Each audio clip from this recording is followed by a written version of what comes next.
48th session of the Senate and the first regular session of the 20th Congress is hereby called to order. Senator Bam Aquino will lead the chamber in prayer. Let us put ourselves in the presence of the Lord. Panginoon, sa paggulita po namin ng ika-4 na pong anibersaryo ng EDSA People Power Revolution, muli mo kaming paalalahanan na ang tunay na lakas ng isang bayan ay nagmumula sa puso ng kanyang mamamayan. Manaig sana ang tapang kaysa takot, ang pagkakaisa kaysa pagkahati-hati, at ang puso para manindigan para sa tama. Sa aming paglilingkod sa sambayanan, tulungan mo kaming piliin ang kabutihan na nakararami higit sa sariling interes. Naway maging buhay sa aming mga salita at gawa ang diwa ng people power, na ang kapangyarihan ay nasa taong bayan at ang tunay na pagbabago ay nagsisimula sa pagmamahal, sa pagdarasal at sa pagkakaisa. Amen. Amen. The Secretary will please call the roll.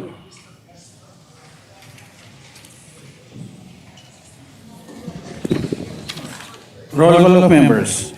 Honorable Senator Aquino, Senator Cayetano Alan, Senator Cayetano Pia, Senator De La Rosa, Senator Ejercito, Senator Escudero, Senator Estrada, Senator Gatchalian, Senator Go, Senator Contiveros, Senator Lacson, Senator Lapid, Senator Legarda, Senator Marcoleta, Senator Marcos, Senator Padilla, Senator Pangilinan, Senator Tulfo Erwin, Senator Tulfo Rafi, Senator Villanueva, Senator Villar Camil, Senator Villar Mark, Senator Subiri. The Senate President is present.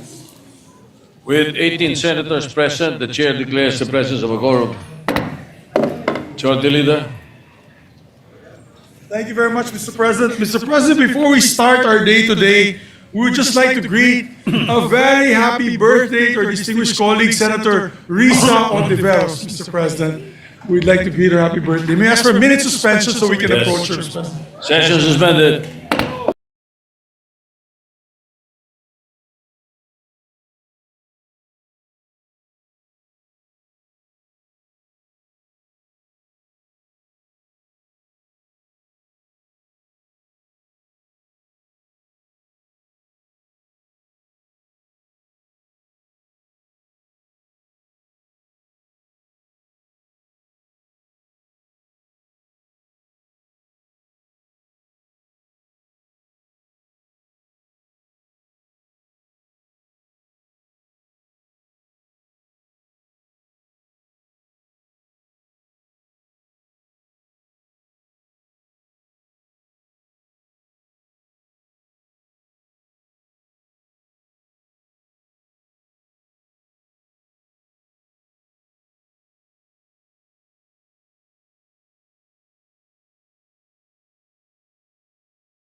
Mr. President. Mr. President, today we have a lot of guests in the gallery. We have with us guests of Senator Lauren Legarda, local officials of DAPA, Surigao del Norte, led by Mayor Abeth Matugas is here with us today. We also have guests of Senator J.V. Ejercito, Board Member Sonia Pablo, and of the 2nd District of Occidental Mindoro, and Mayor Sunny Pablo of Rizal Occidental Mindoro. We also have guests of Senator Sherwin Gatchalian, municipal councilors from Santo Tomas, Pangasinan.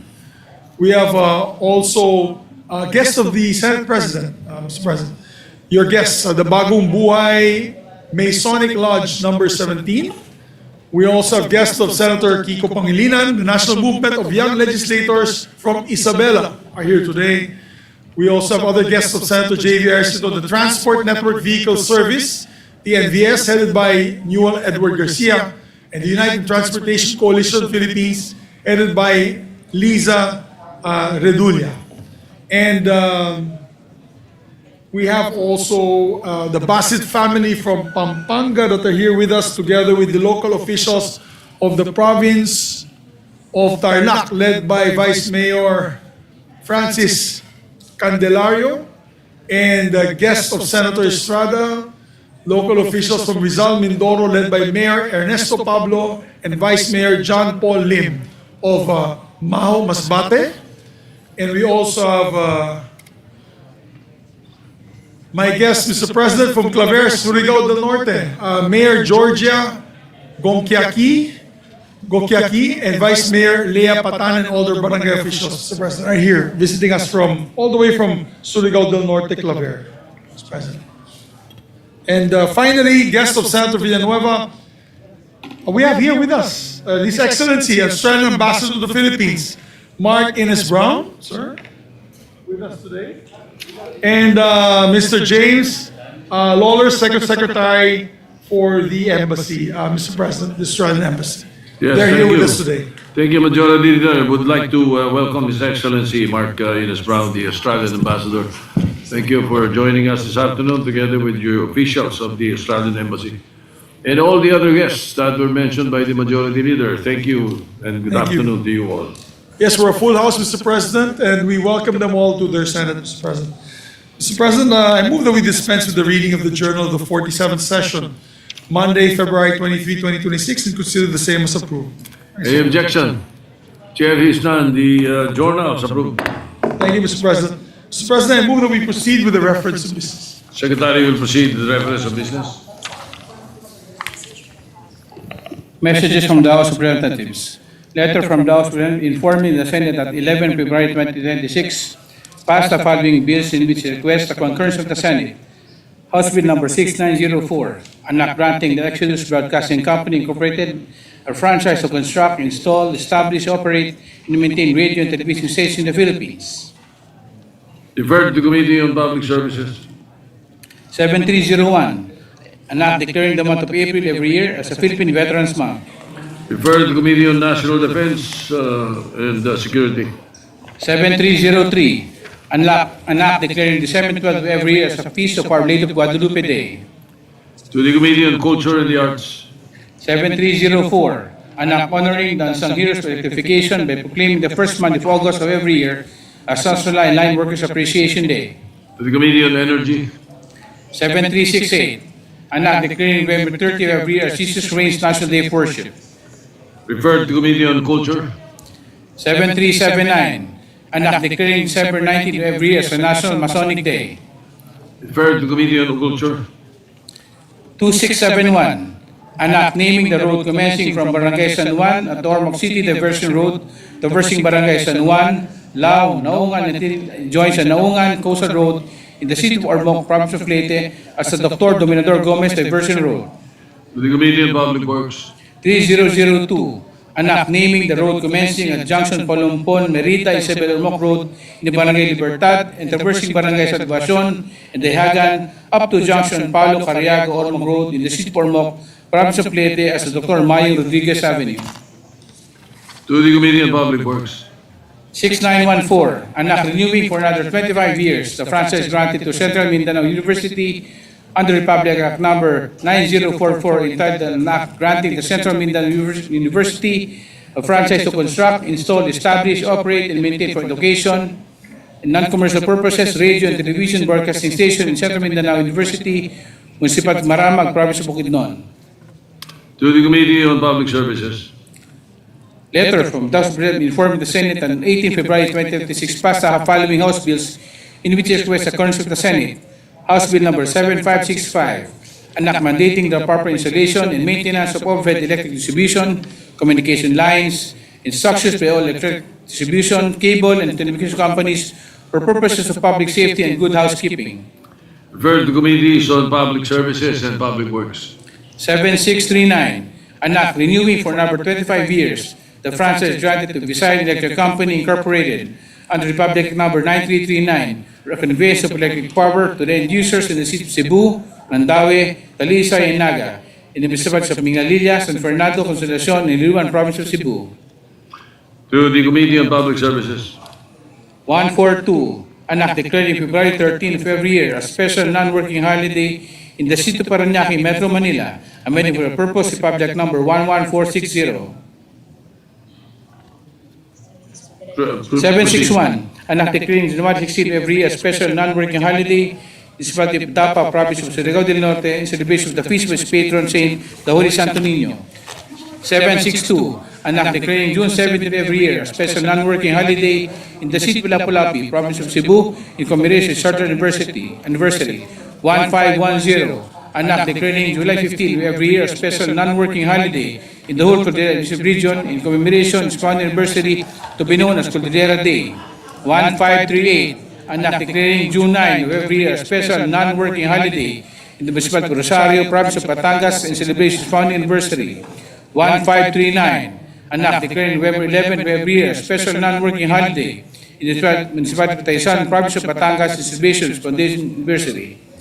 2902, an act declaring February 14 of every year a special non-working public holiday in the municipality of Calamba, Province of Misamis Occidental, commemorate the Araw ng Calamba. 7554, an act declaring December 19 of every year a special non-working holiday in the city of Muntinlupa, to be known as the Muntinlupa Foundation Day, and by for this purpose is Public Number 9191, otherwise known as an act declaring the first day of March of every year as a special non-working holiday in the city of Muntinlupa, to be known as the Muntinlupa City Charter Day.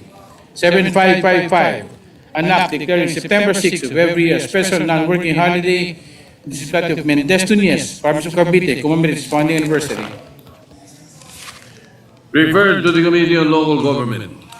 Letter from the House of Representatives informing the Senate on 11 February 2026, designated Senator Ligato Jr., Veloso, Aquino Magsaysay, Hofer Hasim, Cruz APA, Arbizon Jr., and Subiri as conferees to the Bicameral Conference Committee on the application of House Bill number 6739, titled "An Converting Dr. Eva Macaraig Macapagal National Center for Geriatric Health under the Jose R. Reyes Memorial Medical Center as a Dr. Eva Macaraig Macapagal National Center for Geriatric Health and Research Institute, define its powers and functions in appropriating funds therefore." And Senate Bill number 1509, an act establishing the Philippine Geriatric Center, defining its purposes, objectives, and appropriating funds therefore. Referred to the Committee on Rules. Committee reports. Committee report number 30, prepared and submitted by the Committee on Foreign Relations on PS Resolution number 315, titled Resolution concurring the ratification of the treaty between the government of the Republic of the Philippines and the government of the United Kingdom of Great Britain and Northern Ireland on the transfer of sentenced persons. Recommending its approval without amendment by Senator Tulfo. To the calendar for ordinary business. Committee report number 31, prepared and submitted jointly with the Committees on Higher, Technical, and Voice Regulation and Finance on Senate Bill number 1894 with Senators Cayetano P., Aquino, Go, Escudero, Legarda, Estrada, Ontiveros, Villanueva, and Ejercito as authors thereof titled An Act Enhancing the Universal Access to Quality Tertiary Education Act, amending for the purpose of Public Number 10931, recommending its approval on the subdivision of Senate numbers 26, 130, 169, 503, 514, 1042, 1245, 1604, and 1620 by Senator Legarda. To the calendar for ordinary business. There is additional reference to business or later? Later? All right. So, Majority Leader? Thank you very much, Mr. President. Mr. President, to allow we'd like to ask the permission of the body to allow our colleague, Senator Pia Cayetano, to deliver a privileged speech and avail of the privileged hour, as she will be delivering a speech on rare diseases. And she has patients here today with special needs para po mauna na po ang privileged speech ng ating mahal na kapatid na si Senator Pia Cayetano. May we recognize her, Mr. President, to avail of the privileged hour. Yes, of course. If there is no objection, we will proceed with the privilege hour earlier, and therefore Senator Pia Cayetano is recognized. You may deliver. Thank you, Mr. President. Mr. President, I rise on a matter of personal and collective privilege. We celebrate the 10th anniversary of the Rare Disease Act, Republic Act 10747. Meron tayong mga sound. Pwede bang, may we ask, merong, I don't know kung YouTube yun or... May we ask the other members to adjourn their meeting so that the Senator Pia Cayetano can be heard by everyone? Thank you, Mr. President. Meron pa rin eh. Thank you. We celebrate the 10th anniversary of the Rare Disease Act, Republic Act 10747, which I sponsored on November 5, 2015. We need stronger implementation, my dear colleagues, which is why I'm standing up today before all of you. Under Presidential Proclamation 1989, series of 2010, we observe the last week of every February as National Rare Disease Week, culminating in Global Rare Disease Day on the final day of the month, February 28. Let me define rare disease. It refers to disorders such as inherited metabolic disorders and other diseases with similar rare occurrences as recognized by the DOH under recommendation of the UP National Institute of Health. It does not include catastrophic and life-threatening forms of frequently occurring diseases. So let's emphasize, rare nga po ito. Hindi ito yung madalas natin nakikita. I have pictures here of persons who have the rare diseases, but I'll tell you more about it later on. The theme for the 2026 Rare Disease Week, More Than You Can Imagine, reminds us that while these conditions of individuals are rare, the community is massive.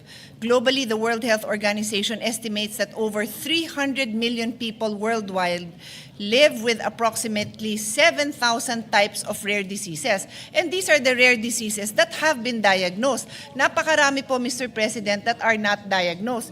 And what's even sadder is it may be diagnosed but there is no cure. Or there is a cure but the pharmaceutical companies would not invest in it because konti lang ang may sakit. So wala silang return of investment para sa mga taong ganito. So napakalungkot talaga, Mr. President, when we understand the condition that persons with rare diseases have to live with. What is very heartbreaking is 70% of patients are children, according to the WHO. In the Philippines, we recognize some 6,500 individuals with rare diseases. We believe that there are many, many more, but they remain undiagnosed, Mr. President. These 6,500 alone have 159 known conditions identified by the UP National Institute of Health. In 2025, the 78th World Health Assembly adopted a historic resolution co-sponsored by the Philippines, recognizing rare diseases as a global health priority and adopting a 10-year global action plan. This plan includes integrating rare disease management within universal health care, ending the long and difficult journey of rare disease patients to receive accurate diagnosis through expanded genetic testing, and fostering international research and data sharing. Joining us today, Mr. President, is my hero. His name is Dicoy Magdaraog. He's in the back in a wheelchair. Dicoy, welcome. I think he's been here maybe 4 or 5 times. We have invited him as a guest many times. He is now a patient advocate for the Philippine Society for Orphan Disorders. He has been living with Pompe's disease, which causes muscle weakness that worsens over time. But Mr. President, Dicoy's story is inspirational. I don't remember the exact details, but he was told, his parents were told that he wouldn't live past a certain age. But he actually ended up finishing college and he is gainfully employed. He works for the Asian Development Bank and is proof that with the right support, people with rare diseases can lead productive and impactful lives. Beyond his job, Mr. President, he is a thriving entrepreneur. Later on in the lounge, I brought his product called Decoys. Many of you have probably tried it. It's a chicken pie na napakasarap. And my other favorite is Choco Key Lime Pie. This is a business he developed during the pandemic. And beyond that, kung may mga watch collectors dyan, he is a watch reseller. So talagang ang dami niyang entrepreneurial skills despite his physical limitations. His experience during the pandemic is worth noting, Mr. President, because he almost died. In the first year of the pandemic, he had problems getting his treatment and medication.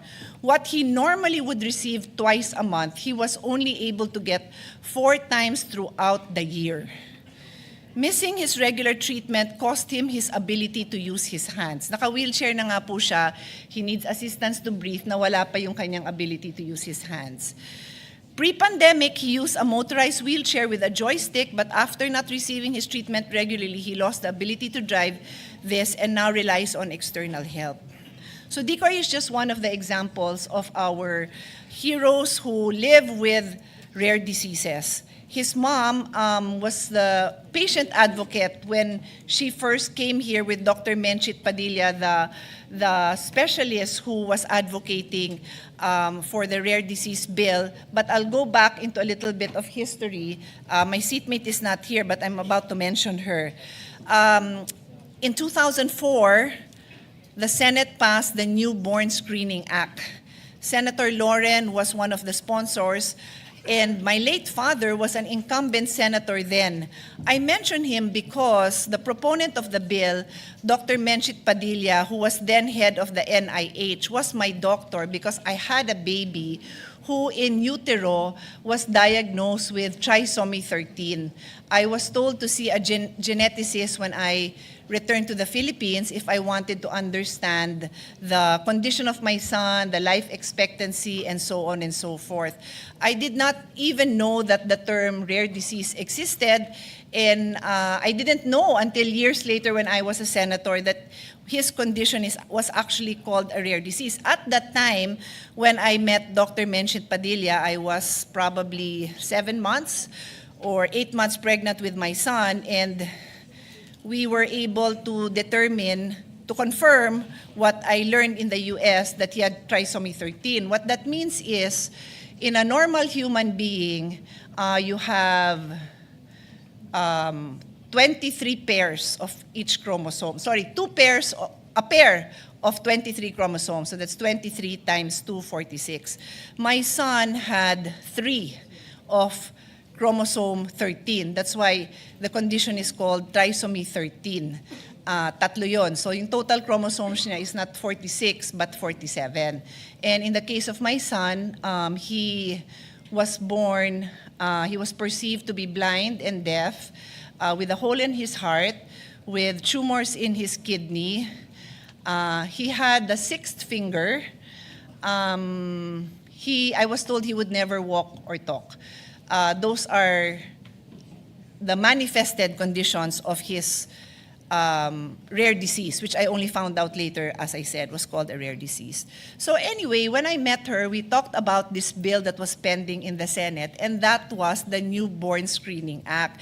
And the importance of this is that upon birth, the infants would be given screening, and this screening would detect many conditions that could save their lives. So she said, baka pwede mong banggitin yan sa daddy mo kasi senator siya. Sabi ko, of course, I will tell my father and I'm sure he will support. So di ko na yan nasubaybayan, basta nalaman ko na lang pumasa yan. Years later, who would have thought that I would become a senator and I would have the privilege of working with Dr. Padilla again, and this time on her new baby, the rare disease bill.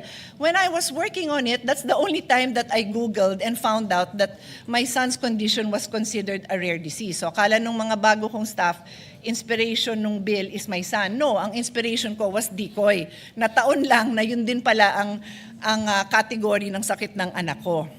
So, we passed this landmark bill, like I said, in 2016, so it's been 2 years, and this has really been a game changer in paper and in principle if we are able to implement what the law indicates there. So let me run through this, Mr. President. A person with a rare disease should be able to have access to a PhilHealth package, which includes, of course, the newborn screening that I had earlier mentioned. This is able to detect 28 plus congenital or metabolic disorders. It also includes the Z benefit package for 10 rare diseases currently, and it includes Pompe disease, which as I mentioned, Decoy has, and maple syrup urine disease. It also includes medical assistance to indigent and financially incapacitated patients. The law also requires that we continue to advocate continuing education for our health providers because they are the first line of defense. If they cannot spot this, if they cannot refer the patient to a specialist who can provide more in-depth examination, then that window to provide help might be lost. So we need to continue to provide this kind of support. So where are we now? As Senior Vice Chairman as the Committee on Finance, we have continually worked with the advocates to provide budgets for rare diseases and the newborn screening program. In 2024, DOH reported the country reached 96.8% coverage, representing 1.20 million over 1.35 million newborns, meaning to say, dumaan sila sa newborn screening. So 96.8% is very high. Sana tuloy-tuloy po yun. And then, currently we have 4,106 newborn screening facilities. So hindi lahat ng health center may newborn screening facility. We currently have 4,000. I think we can afford to have more, but what is also important is that educated yung mga health professionals natin manning these places. The UPNIH budget for newborn screening reference centers, this is an office under the UPNIH that provides technical assistance to the DOH in reaching the ultimate goal of screening Filipino newborns for common life-threatening heritable disorders. We have also put in budget every year for this. Hindi naman ho napakalaki, 20 million, 28 million, may taon lang na 5 million, hindi naman napakalaki. So we just really want to make sure that this program is successful. Finally, I'd like to connect this to the SDGs. As party to the 2030 Agenda for Sustainable Development Goals, particularly SDG 3 on good health and well-being, the idea is to increase our efforts to address a wide range of diseases. According to the WHO, the vision of the Sustainable Development Goals is a world in which no one is left behind, including people who suffer from rare diseases. The topic of rare diseases is of paramount importance and often overlooked in the realm of public health. To conclude, as we mark the 10th anniversary of the Rare Disease Act, let us strengthen our shared resolve. We must build on the principle of equality and inclusivity, ensuring that our healthcare system is responsive to the needs of all individuals. There is much more we can do to show our solidarity for patients with rare diseases and their families and friends who stay by their side to support and care for them. Through greater awareness and action, we can provide not only better healthcare services for rare disease patients, but also a more nurturing world for them to live in. Thank you, Mr. President, and thank you, dear colleagues.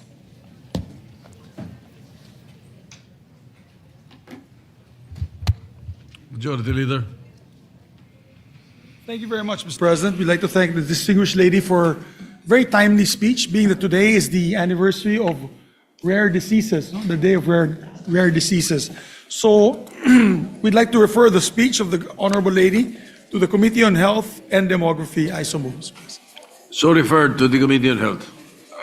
Thank you, Mr. President. Mr. President, I'll take this opportunity while we have a lot of number of senators that are here today. We'd just like to remind the chairpersons on the priority measures.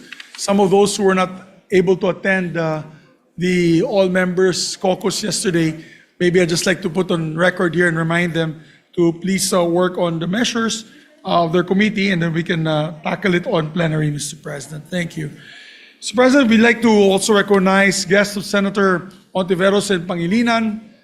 Kiko Pangilinan is A.J. Kalinga Foundation, led by Randy De Los Santos and Tessam Castillo. Together with, we also have with us today, University of Cordillera students, together with Judge Isagani G. Calderon. are here with us in the Senate, Mr. President. We welcome them to the Senate. Welcome to the Senate. Thank you. Mr. President, moving forward with our agenda, I move that we resume consideration of Senate Bill number 1823 under Committee Report number 29. I so move, Mr. President. Any objection? Hearing none, consideration of 1823 is in order. Thank you, Mr. President. The status of the measure is that we're in the period of interpellation. We received a message from our distinguished Minority Floor Leader that he will no longer interpellate me on this measure. We thank the good Minority Floor Leader for this, and I'm sure he wants to see that the elections also be scheduled immediately, Mr. President. So I move that we close the period of interpellation for Senate Bill number 1823. Any objection? Hearing none, period of interpellation is closed. Mr. President, may we move to the period of amendment with the permission of the body. Hearing no objection, we are now in the period of amendments. You may proceed, Majority Leader. Thank you, Mr. President. I just move to the other podium, Mr. President. We can do this page by page, Mr. President, with your permission. Yes, of course. The best way to do it, with the period of amendment, start with page 1. Any amendments on page 1? Yeah, may I just ask for a 10-second? Okay, I need a copy of the bill. I don't have. I have nothing. Thank you.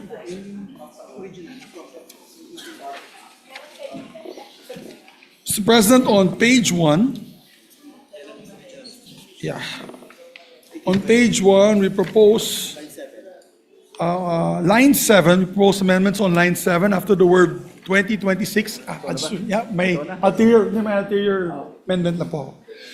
Page 7, after the word 2026, delete the comma and the phrase "and every 3 years thereafter," and replace it with the following paragraph. The term of office of the members of the Parliament elected in the first BARM regular elections shall be from noon of the 30th day of October 2026 until noon of the 30th day following the second regular election in the BARM Parliament. I so move, Mr. President. Is that all? Don't you want to continue? With the second That's Senator paragraph? Lacso's amendment, Mr. President. I'll let him do the honor of his amendment. All right. So, any objection to that particular amendment? Hearing none, the amendment is adopted. Thank you, Mr. President. I believe our distinguished colleague, the Senate President Pro Tempore, has an amendment. President Pro Temp is recognized. Thank you, Mr. President.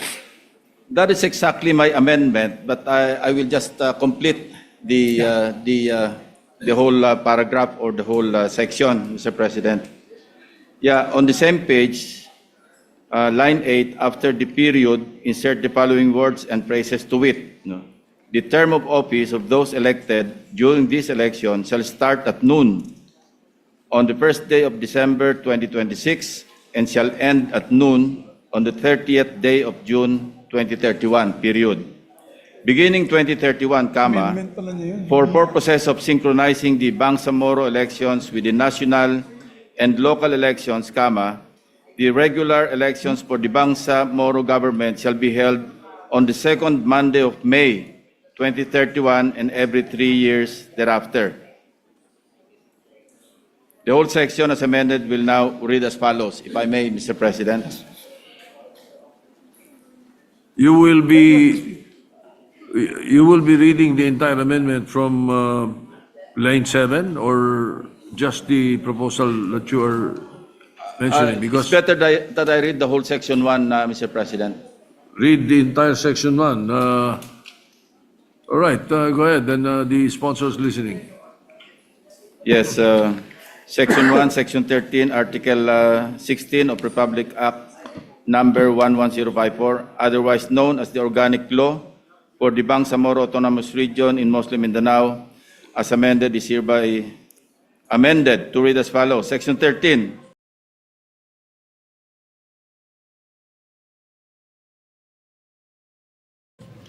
First regular session. The first regular session for the Bangsamoro government under this organic law shall be held on the second Monday of September 2026, period.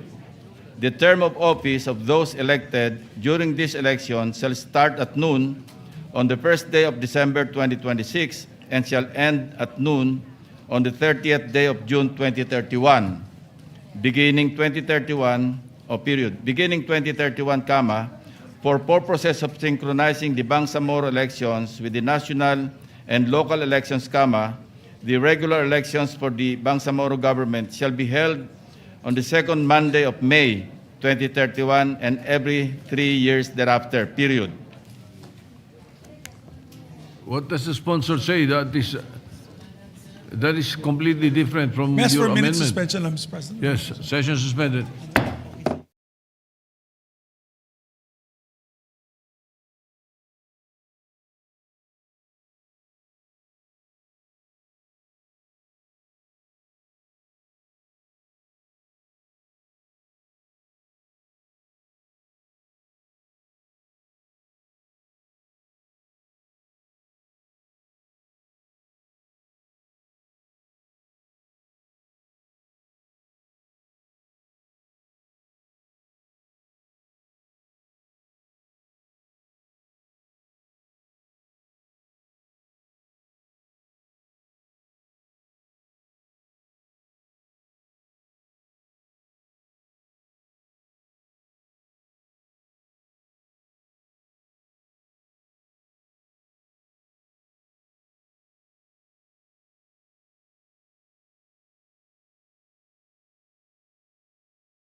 Thank you, Mr. President.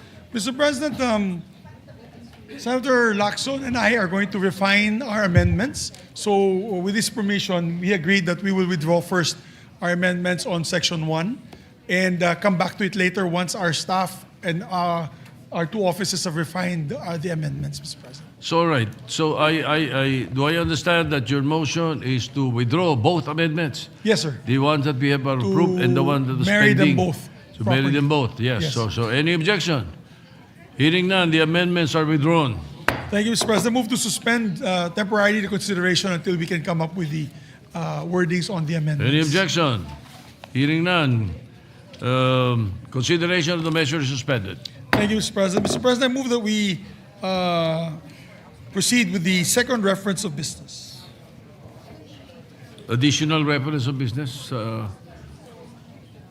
you would want Sponsorship.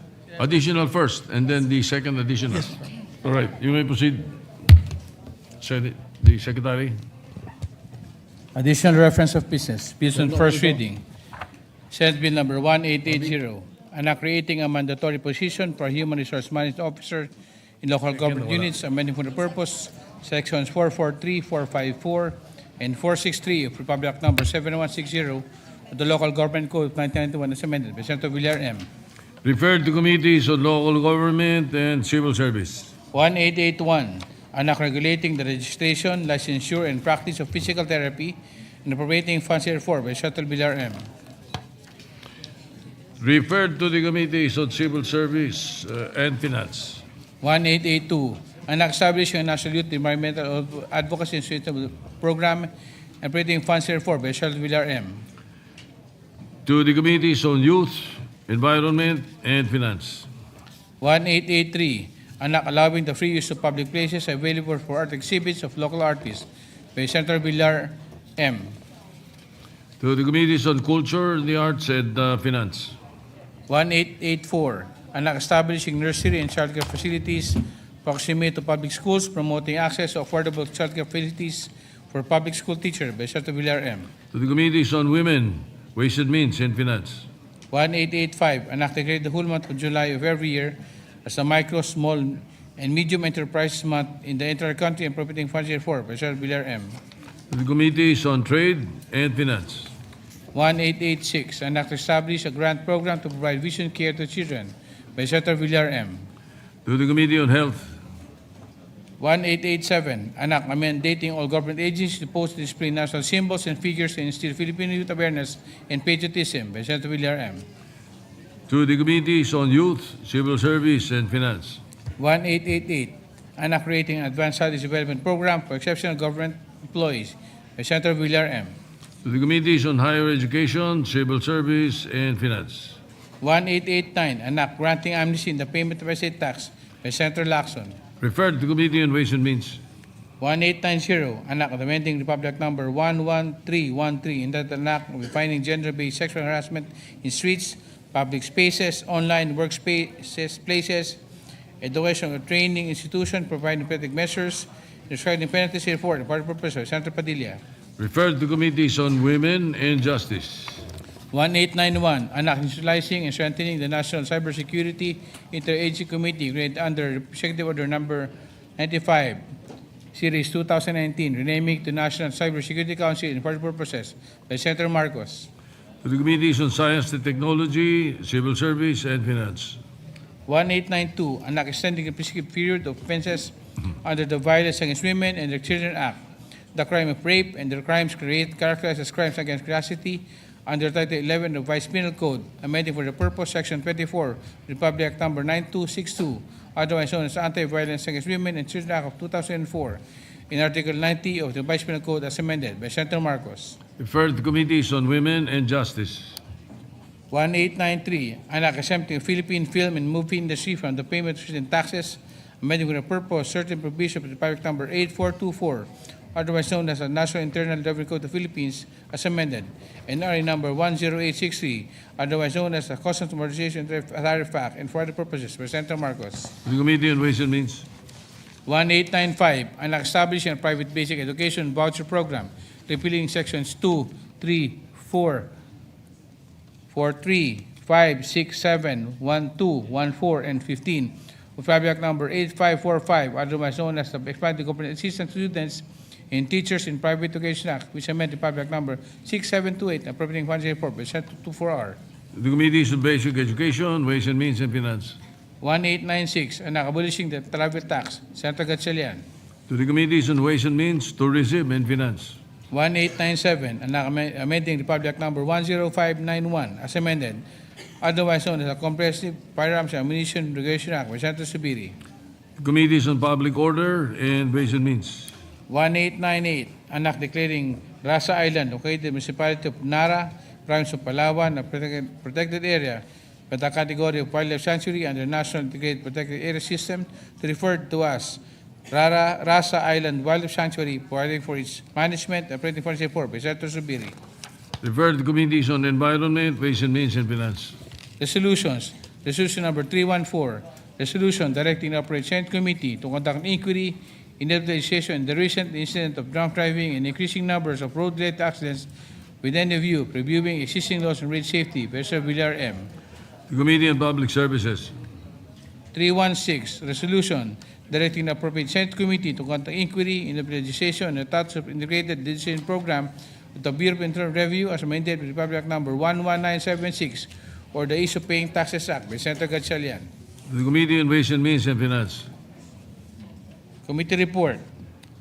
Committee report number 32, prepared to submit by the Committee on Basic Education, so Senate number 1899, with Senators Legarda, Gatchalian, Aquino as authors hereof, titled, "Anak, allowing the Department of Education the flexibility to determine the pedagogical approaches to be implemented in the basic education curriculum, amending the purpose, Section 5, Public Number 10533, or the Enhanced Basic Education Act 2013, recommending the approval and institution of Senate numbers 530 and 624, take into consideration House Number 5939 by Senator Aquino."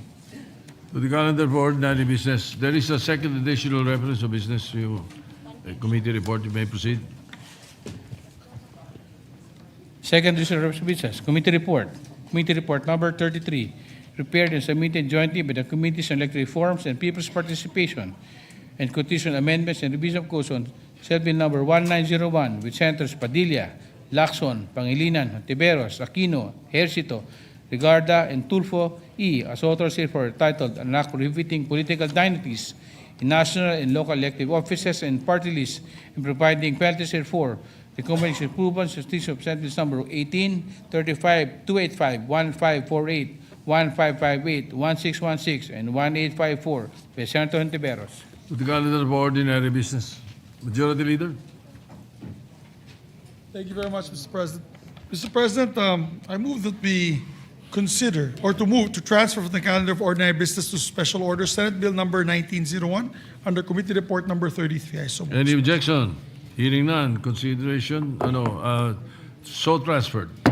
Mr. President, move that we consider Senate Bill number 1901 under Committee Report number 33. So move. Any objection?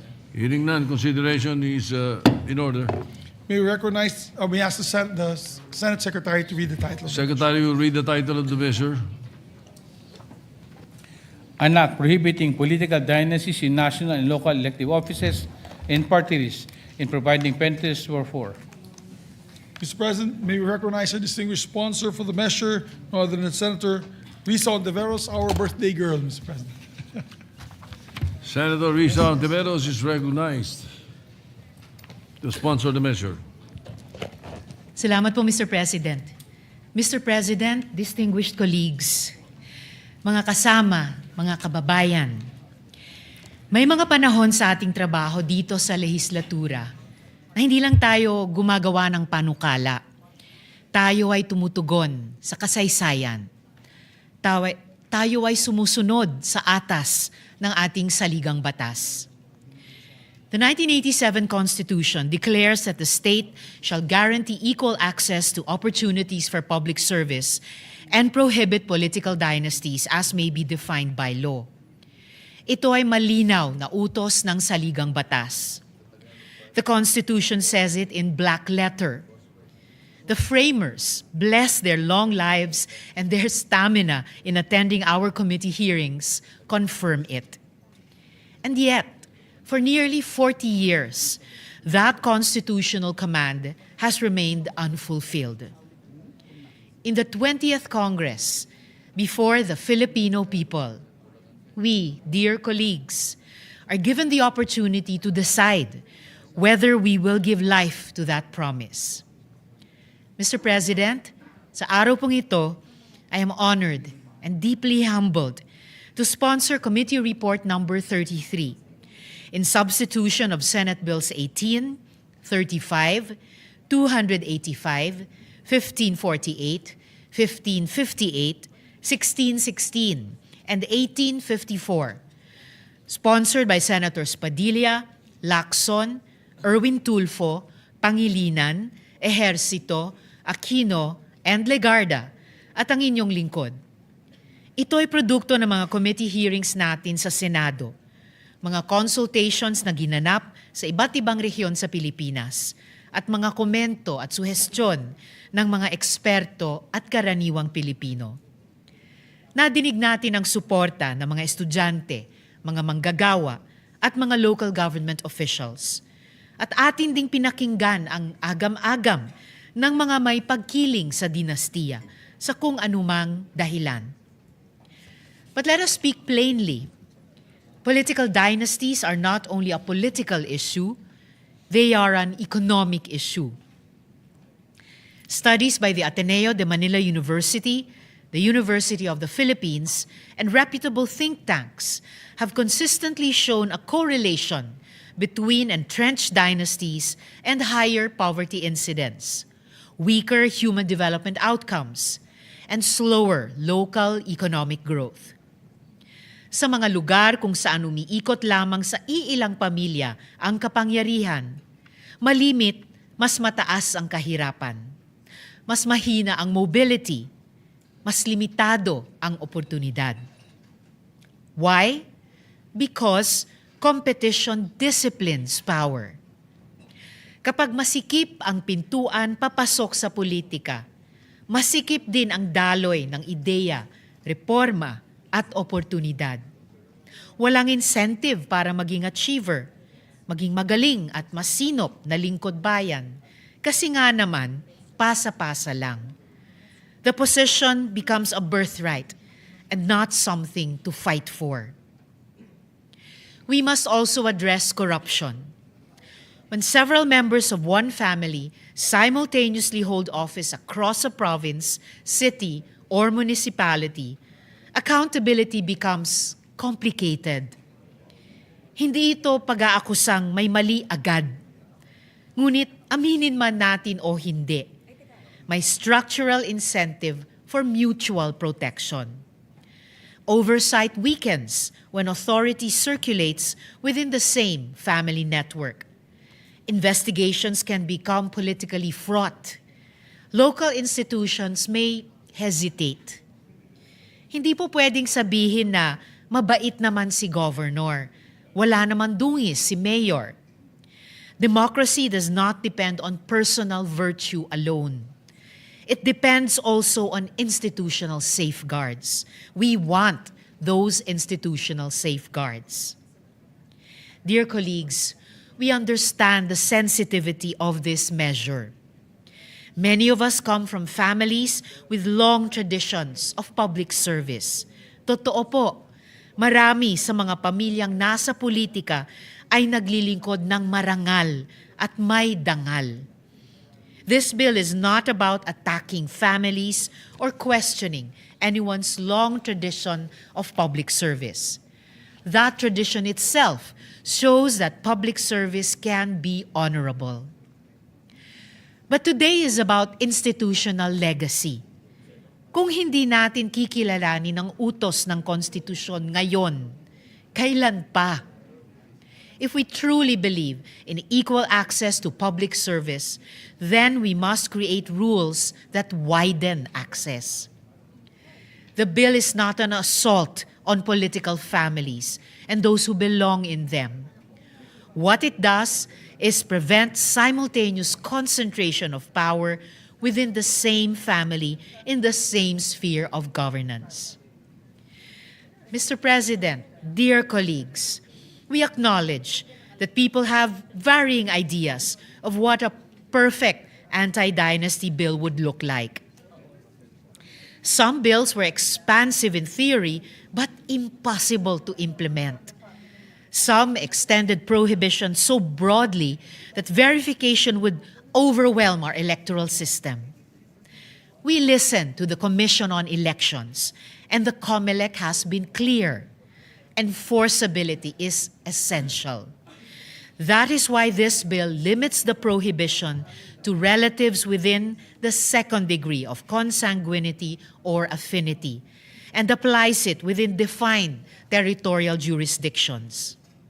Ako man po ay tumalima dito, Mr. President, kahit ang sarili kong panukala ay hanggang fourth degree. This bill is at bottom a convergence of principle and practicality. A bill that can hopefully find consensus among the widest number of stakeholders, but at the same time, effect meaningful change. Hindi ito perpekto, ngunit ito ay posible. At ito ay makabuluhan. At sa politika, ang posible ngayon ang nagiging pundasyon ng mas malalim na reforma bukas. I stand before you today, Mr. President, believing deeply and truly that this is a bill that will create meaningful impact, not just for our democracy, but for ordinary Filipinos. Ito ay panig sa kabataang may pangarap tumakbo, ngunit walang apelyidong kilala. Ito ay panig sa guro, sa negosyante, sa health worker, sa magsasaka na may kakayahan, ngunit walang politikal na makinarya. Ito ay panig sa patas na laban. Democracy survives not because power is comfortable, but because power is accountable. Mr. President, distinguished colleagues, para sa isang kinabukasang puhunan ang kakayahan, hindi apelyido, with humility, with respect for this institution, and with fidelity to the Constitution, I respectfully sponsor this measure and urge its approval. Salamat po, Mr. President. Thank you. Majority Leader. Also to co-sponsor, Mr. President, the Senate bill is no other than our other majority floor leader, Senator J.V. Harrison. Can we recognize him, Mr. President? Senator J.B. Harrison is recognized. Co-sponsor. Thank you, Mr. President. Mr. President, esteemed colleagues, to the Filipino people, good afternoon. I rise today to co-sponsor Senate Bill number 1901 under Committee Report number 33 or the Anti-Political Dynasty Act. Kung mayroon man pong salitang naglalarawan sa araw na ito pa historic, makasaysayan, nararapat at higit sa lahat napapanahon na. Bagamat kung susuriin natin mabuti, hindi lang ito napapanahon, ito ay matagal lang overdue. Some say we should focus on bigger problems like poverty, hunger, or the economy before tackling dynasties. But what many fail to see is that these problems are limbs of the same body. Our economic and social progress is being jeopardized by a system that has not benefited the Filipinos for a long time. The data speaks for itself. Reports by the Philippine Center for Investigative Journalism or PCIJ reveal a staggering reality. 71 out of the 82 provincial governments in our country are still held by members of the political families. Even more alarming is the rise of what experts call obese dynasties. Currently, at least 18 provinces fall under this category, where a single family fields 5 or more relatives simultaneously across different elective positions. Mr. President, sa ibang probinsya, ang gobyerno ay parang family business na pinakayaw na ang lahat ng posisyon. Congressman si Daddy, Governor si Mami, Vice Governor si Ate, Mayor sa isang bayan si Kuya at si Bunso inihahanda na bilang konsihal.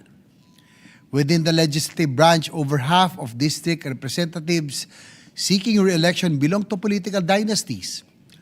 Moreover, the party list system intended to expand political representation has similarly been captured by dynastic interests, with 78 of 156 party list organizations associated with political dynasties. Furthermore, the share of provincial governors, House members, and mayors from political dynasties rose from 57%, 48%, and 40% in 2004 to 80%, 67%, and 53% in 2025, reflecting the growing concentration of political power within a few families. Mr. President, when public office becomes a family heirloom, the public part of the office begins to disappear. I support this measure not because it is a priority of this administration, nor because I have my own version of this bill. I support it because it is the only way to truly democratize public service.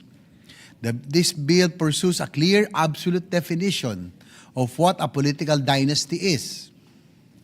It ensures that there are no sacred cows. No one, including this august chamber, is exempt. Some skeptics say this is an impossible feat. To them, I say, we have already done it. When we passed the Sangguniang Kabataan Reform Act, this representation introduced the first ever anti-dynasty provision in Philippine history.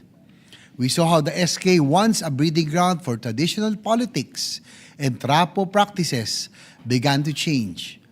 We proved that we could dismantle the system that taught our youth that political power is inherited rather than earned.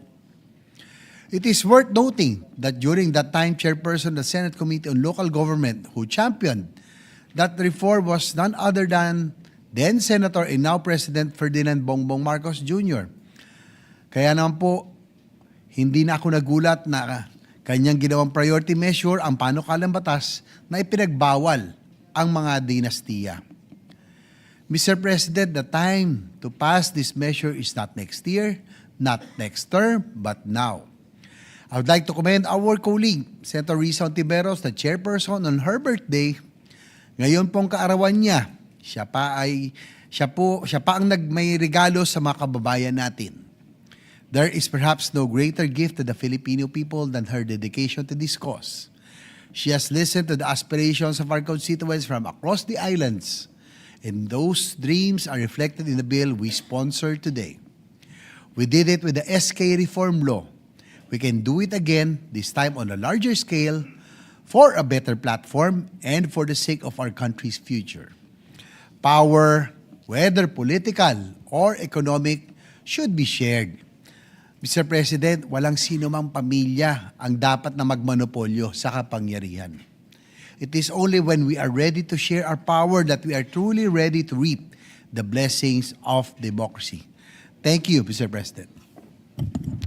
Majority Leader. Thank you very much, Mr. President. Mr. President, to allow our colleagues to study this measure further. Senator Padilla is sorry. raising his hand. My apologies. Yes. Please, we recognize Senator Robin Hood Padilla. Senator Robbie Padilla is recognized. Maraming salamat po, Ginoong Pangulo, at sa ating pinunong mayorya. Ako po ay nababalot ng malalim na kasiyahan at kasayahan sapagkat noong pong 19th Congress, ito po ay ating isinusulong at kasama po natin dito yung mga orihinal na sumulat ng 1987 Constitution. Kasama po natin sila Atty. Christian Munsod. At tayo po ay nakagawa ng mga panukala na katulad po ng isinulong ng ating kaibigan at hinahanga ang Senadora Risa Ontiveros. Happy birthday, ma'am. At parehas po kami na 4th degree ang gusto namin. Marami pong nagtatanong sa akin, ako daw po mismo ay pamilya ng political dynasty. Totoo po yan. May kapatid po akong gobernador, may kapatid po akong mayor. Kami po ay dinastiya. Pero akin pong pinanghahawakan ay ang sinasabi ng 1987 Constitution. Yun po ang dapat nating sundin. Hindi ang sigaw ng ating damdamin, kung hindi ang sinasabi ng saligang batas. At kaya po tayo ay nagpapasalamat kay Senadora Risa Ontiveros sapagkat sa kanya pong pamumuno ay ito po ay mukhang papasa sapagkat ito po ay ibinalita sa atin ng ating mahal na Senate President na ito daw po ay kasama sa lidak.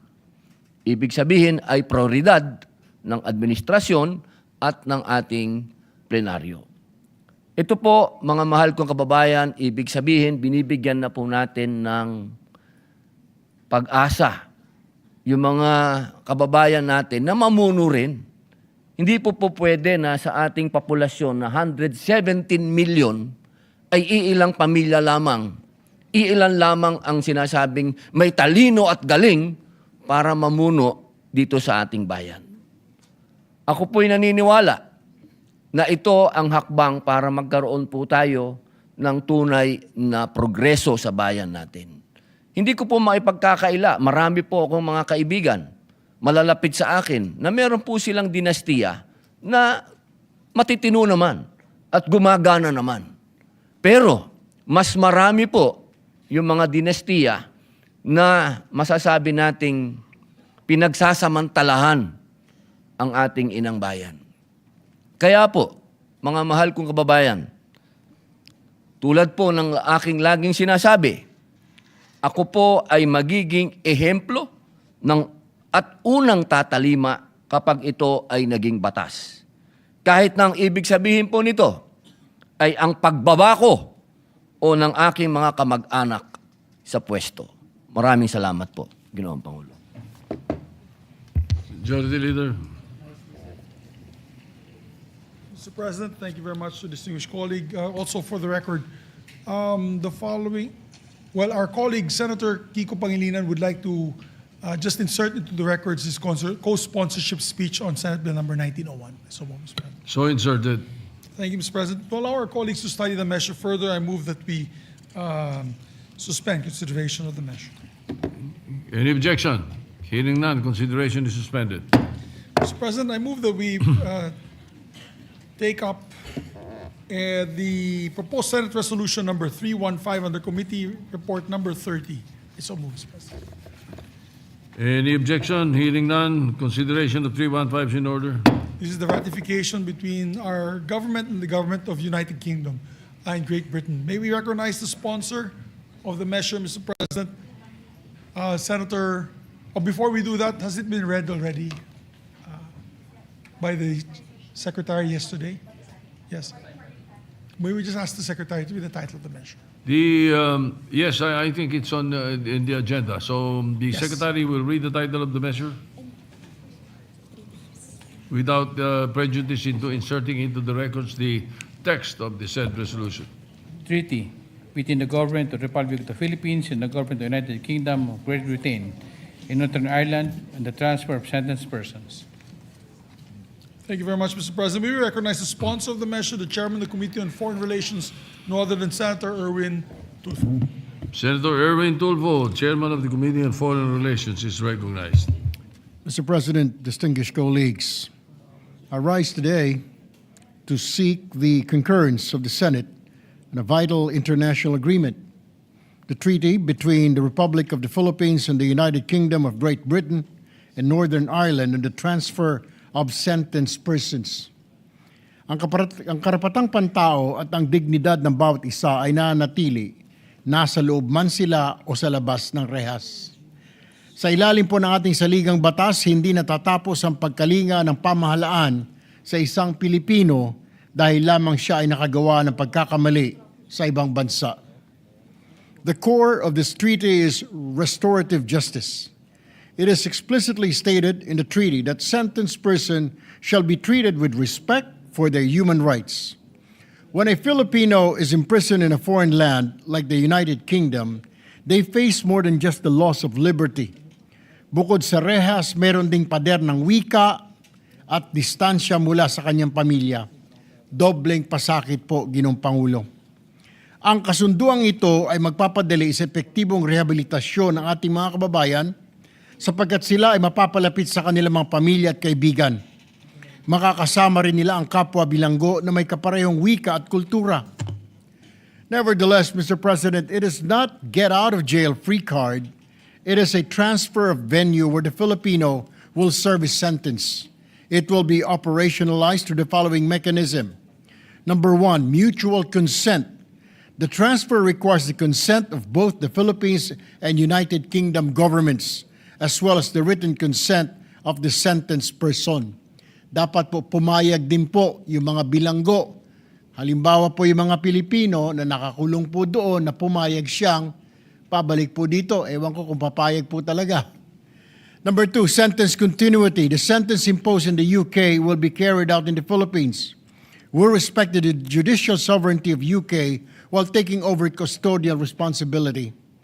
Number three, the Department of Justice Oversight, the DOJ, will be the lead implementing agency in coordinating with UK authorities to ensure the safe and orderly transfer of our nationals to local penal institutions. Mr. President, naniniwala tayo na ang layunin ng pagkabilanggo ay pagbabago, hindi pagpapahirap. Ipakita natin sa ating mga kababayan sa United Kingdom na hindi sila nakakalimutan ng kanilang inang bayan. Tayo ay magtulungan para sa kabutihan ng ating bayan. For this reason, I urge this body to concur with the ratification of this treaty. Thank you, Mr. President. The, Mr. President, Senator Padilla is raising his hand. What is the pleasure? What is the pleasure of Senator Padilla? Nais ko lamang po, Ginoong Pangulo, magbigay ng suporta sapagkat bilang ako po ay dating bilanggo, naiintindihan ko po ang pinangusap ng ating mahal na kaibigan na Senator Erwin Tulfo. Go ahead. Go ahead. You may proceed. Ginoong Pangulo at mga kagalang-galang ko mga kasama sa Senado, ako po'y tumatayo upang buong puso na mag-co-sponsor po sa inyo pong resolusyon. Salamat po. Sapagkat ito pong kasunduang ito ay nagbibigay ng malinaw na mekanismo upang ang mga Pilipinong nahatulan sa United Kingdom ay maaaring mailipat sa Pilipinas upang dito ipagpatuloy ang pagsisilbi ng kanilang sintensya. Binabati ko po ang kabuuan ng Senate Committee on Foreign Relations sa pamumuno ni Senador Erwin Tulfo sa masusing pag-aaral at pagsusuri ng kasunduang ito. Naniniwala po ang inyong lingkod na higit sa isang diplomatikong kasunduan, ito ay isang makataong hakbang sapagkat napakahirap po na mabilanggo sa isang malayong lugar. Dito nga lang po sa Pilipinas, nakikita po natin yung mga kababayan natin ng mga tawid dagat na hirap na hindi nakikita ang kanilang mga kamag-anak. Lalo na po sa ibang lugar, sa malayong lugar at sa ibang bansa. Mga mahalagang konsiderasyon po para sa tunay na rehabilitasyon at reintegrasyon sa lipunan. Tama po kayo, Senator Erwin Tulfo. Dito nga po sa atin, Bureau of Correction na, hindi na New Bilibid Prison. Ang atin pong isinusulong ay ang pagbabago ng tao. Pinagtitibay din po nito ang ating patuloy na paninindigan na pangalagaan ang kapakanan ng mga Pilipino sa ibayong dagat at palalimin ang ugnayan sa United Kingdom. Maraming salamat po. Majority Leader. thank you, Mr. President. Mr. President, to allow our colleagues to study the measure, move to suspend consideration of the same. Any objection? Hearing none. Consideration is suspended. Mr. President, I move that we consider Senate Bill number 8094 under Committee Report number 31. I so move, Mr. President. Any objection? Hearing none. Consideration of the measure is in order. The Secretary will read the title of the measure.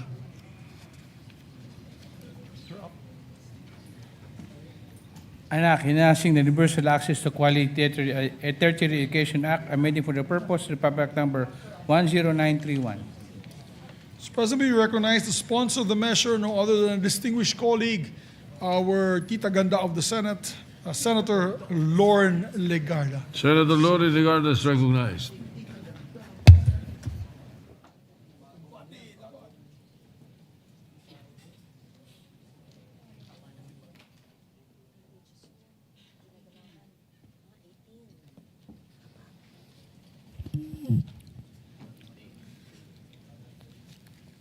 Mr. President, esteemed colleagues, it is my distinct privilege to sponsor Senate Bill number 1894, a measure that strengthens Republic Act number 10931, otherwise known as the Universal Access to Quality Tertiary Education Act. We are a nation that tells its children ang edukasyon ang pinakadakilang daan tungo sa pagka-pantay-pantay. When we enacted this landmark law in 2017, we believed with full conviction that we were building the most consequential social investment of our generation. We were reaching into the lives of the most disadvantaged Filipino families and telling them, kaya ninyo, hindi kayo nag-iisa. Kaagapay ninyo ang pamahalaan. The tertiary education subsidy was meant to be our instrument of that promise.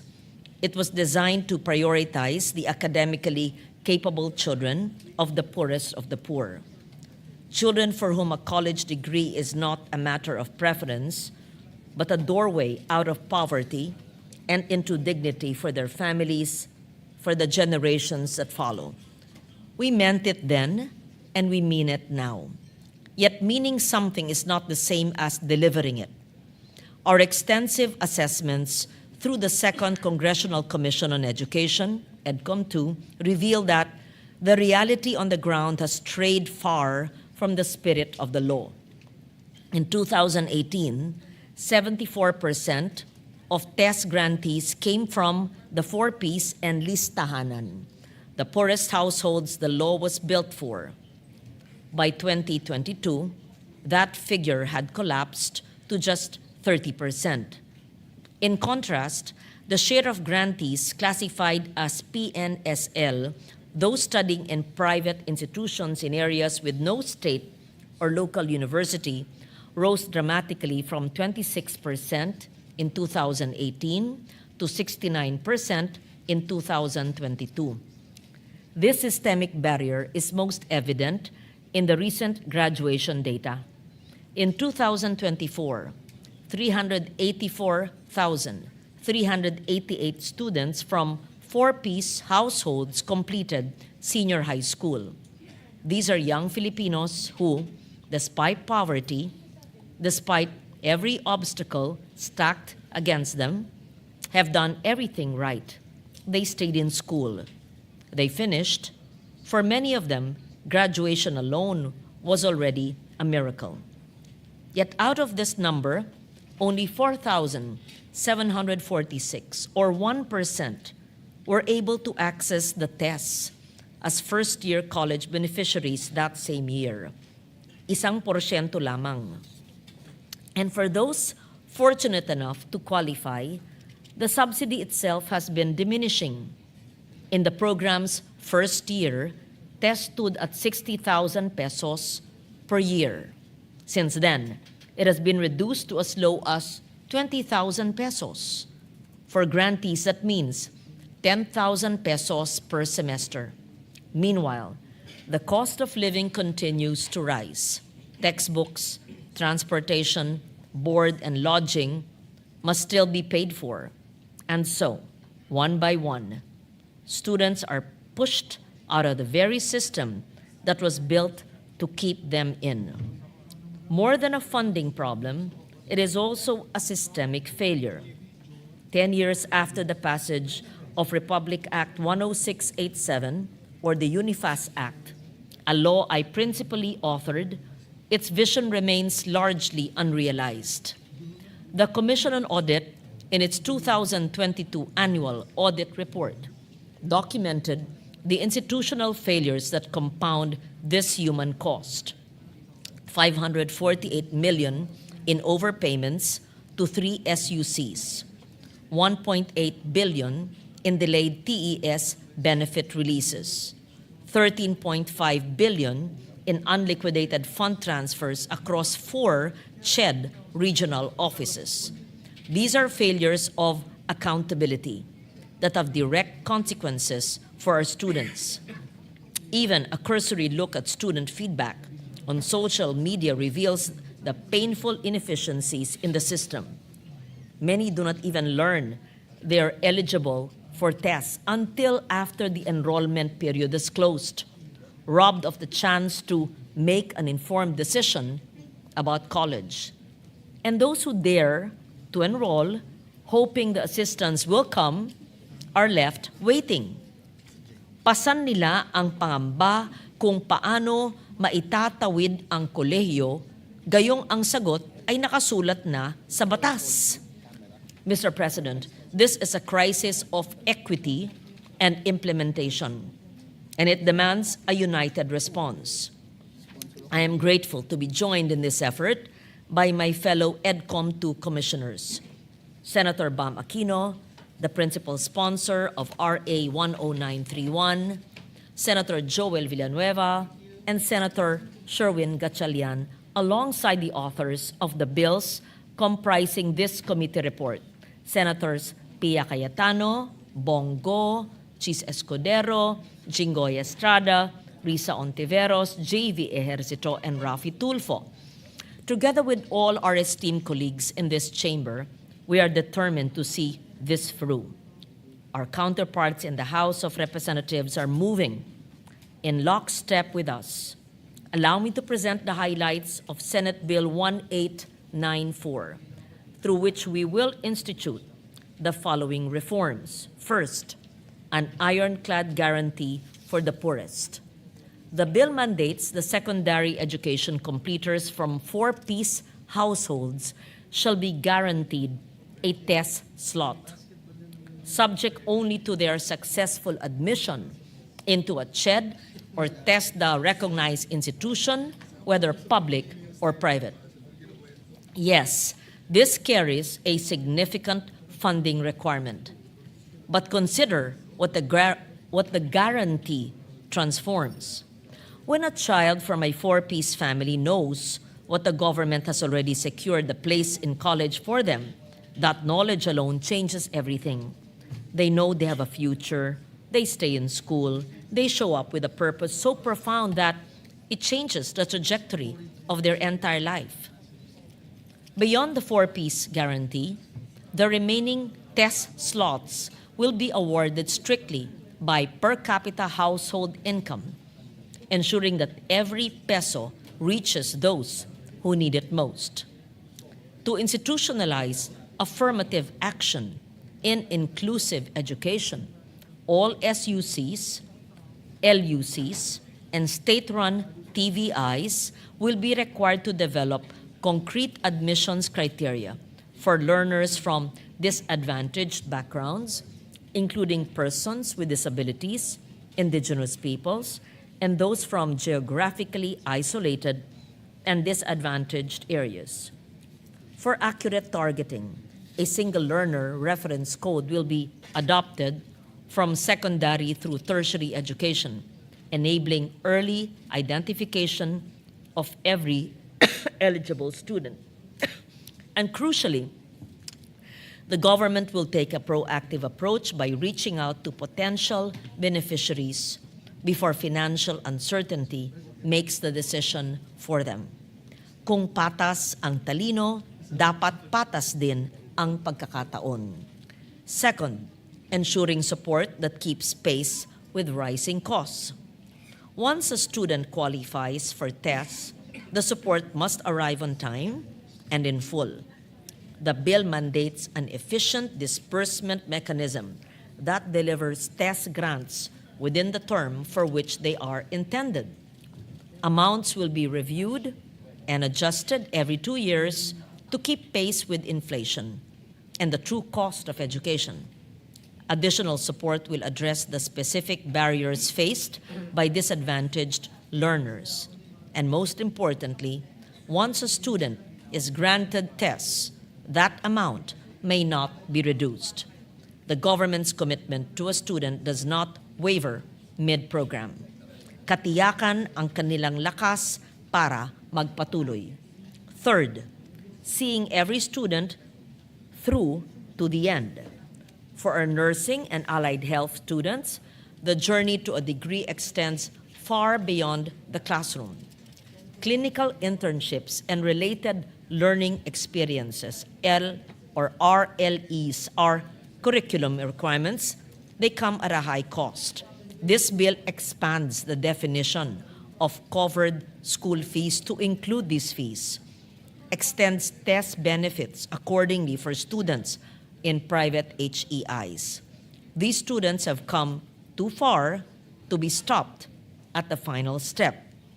dahil ang ating pangako ay hindi nagtatapos sa enrollment kundi sa graduation.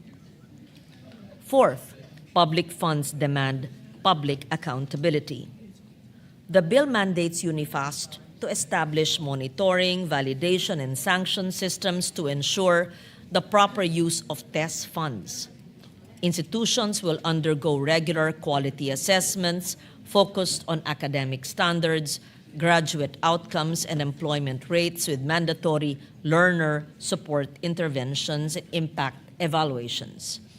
Dahil ang pondo ng taong bayan ay may katumbas na pananagutan. Lastly, our graduates must be employed.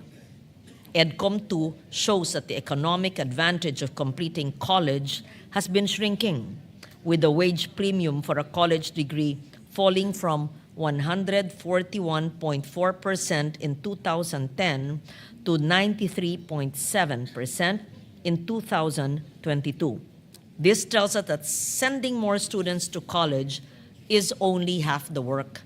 When graduates finish degrees in fields with no jobs waiting for them, we've failed them twice, once in their poverty, and again by giving them a degree that does not open doors. The bill requires proactive guidance to inform students of tertiary education options and career pathways aligned with national development needs.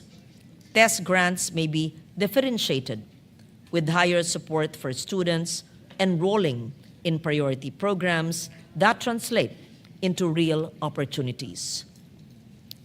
Ang tunay na tagumpay ay ang makita ang ating mga kabataan na nakapagtapos at nakahanap ng landas tungo sa isang marangal na buhay.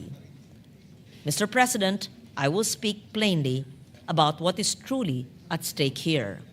The bill is about the kind of nation we are building. The Philippines cannot compete in the global economy if we leave the talent of our most vulnerable families untapped. Every capable young Filipino turned away from tertiary education by a broken system is a loss, not just to that student or family, but to our economy, our communities, and our future. The cost of exclusion does not stay in one generation and is inherited. But I will equally plain about this. Passing the bill is not enough.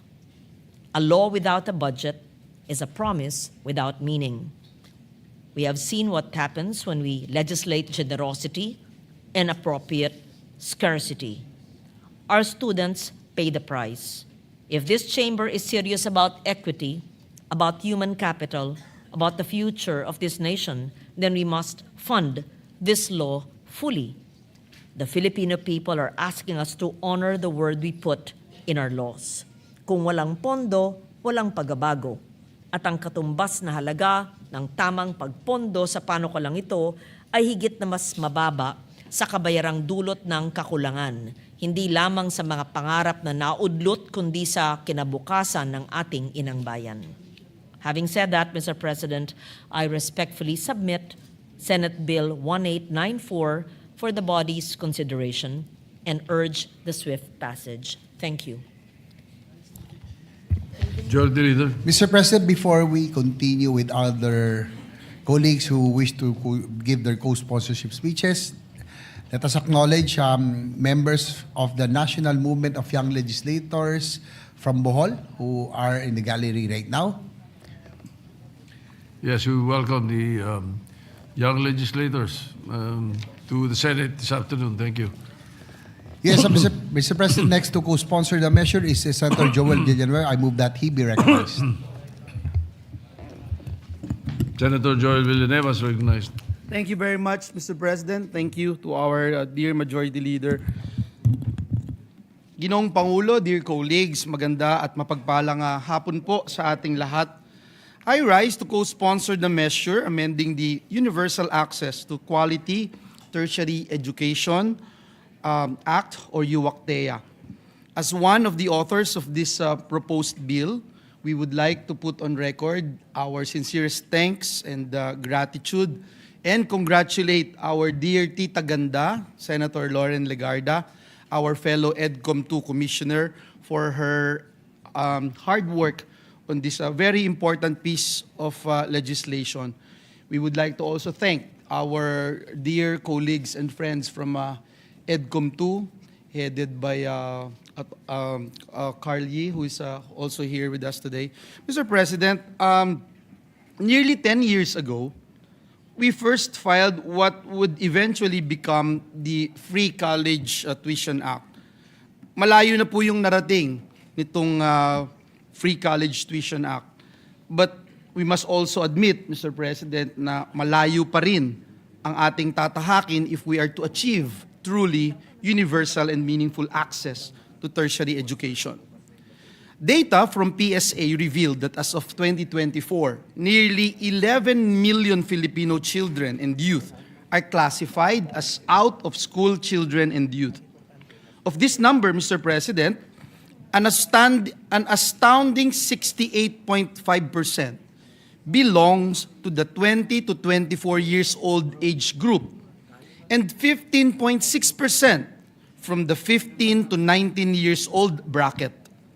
This means that a significant population of the youth consists of individuals who should be pursuing tertiary education are not attending school.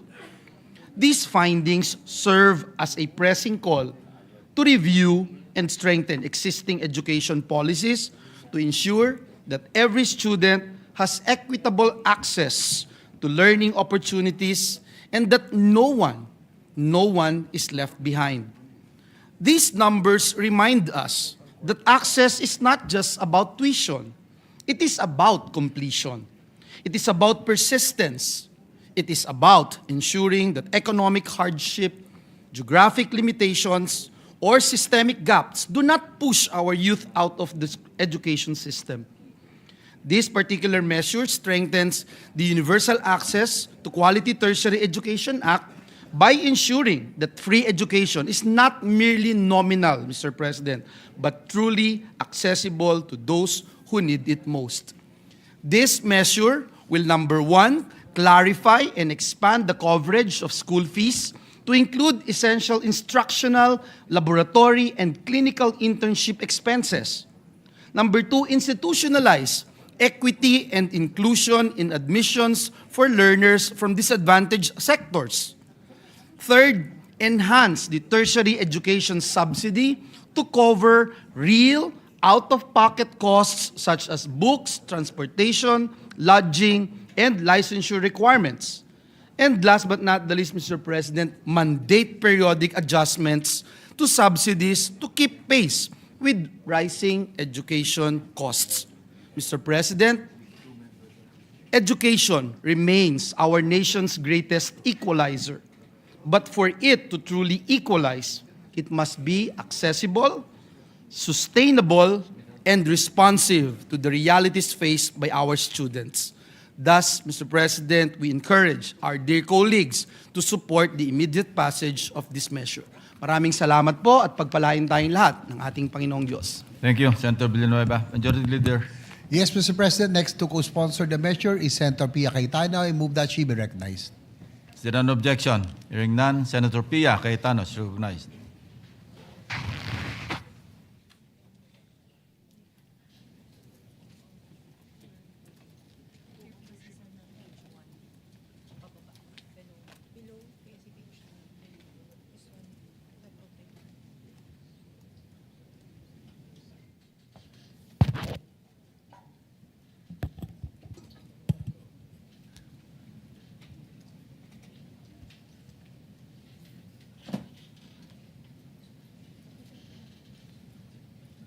A minute suspension, Mr. President. Session is suspended.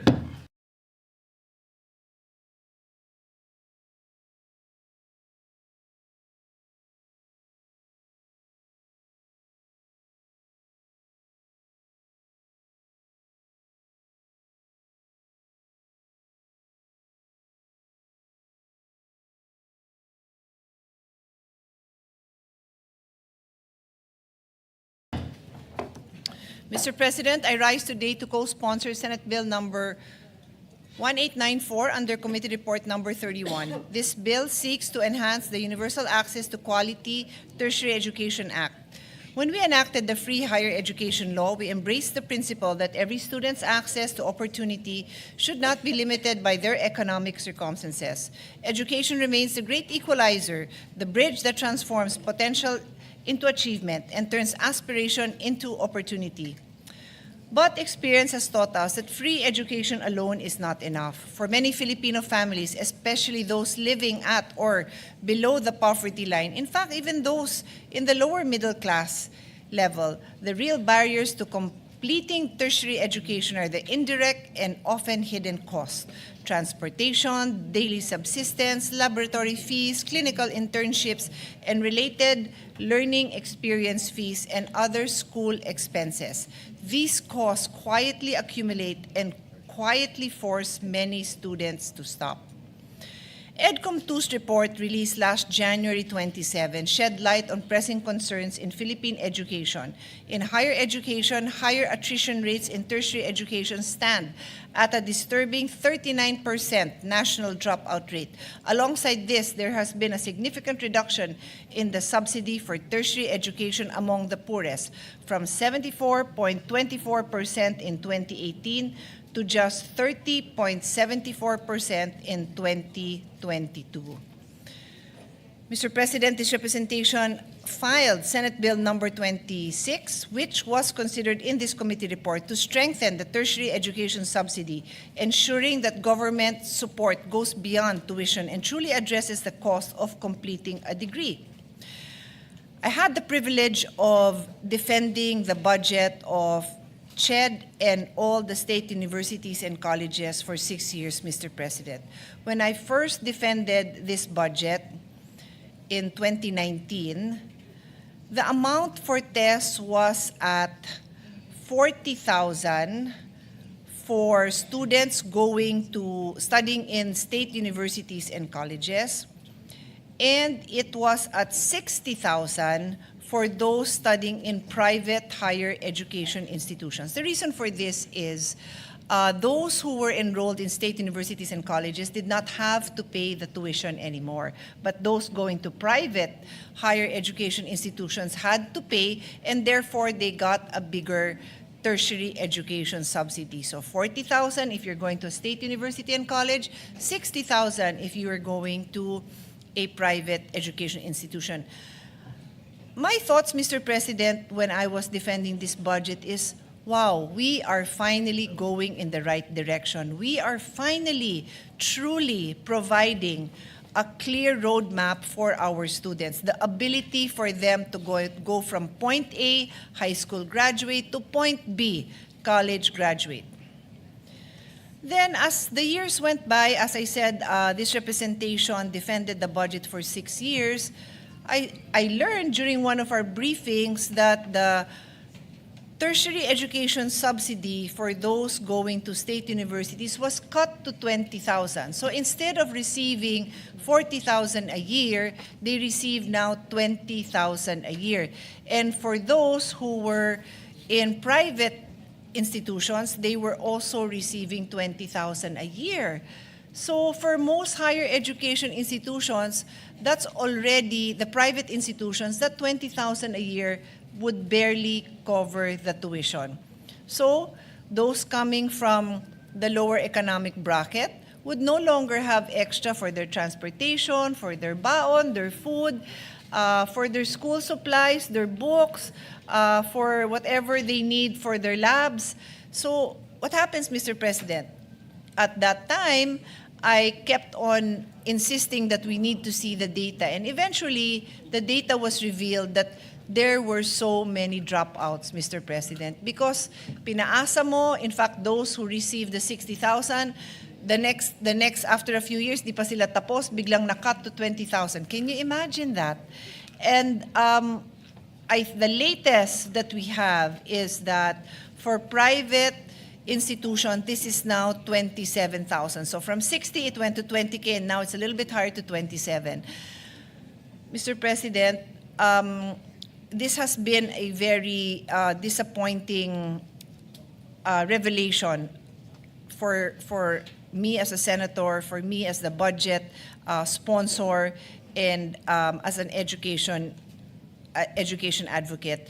I can only appreciate the findings of EDCOM that validate the information that we were receiving, that in fact the dropout rate has become so high. And for many, it is really a financial issue. So this bill, Mr. President, is so important because it now will address these financial gaps. The bill expands the definition of other school fees to include clinical internships and related learning experiences, fees required in nursing and allied health programs, where we have a huge shortage of graduates. This will also cover the related learning experience allowance for nursing and allied health students in private institutions.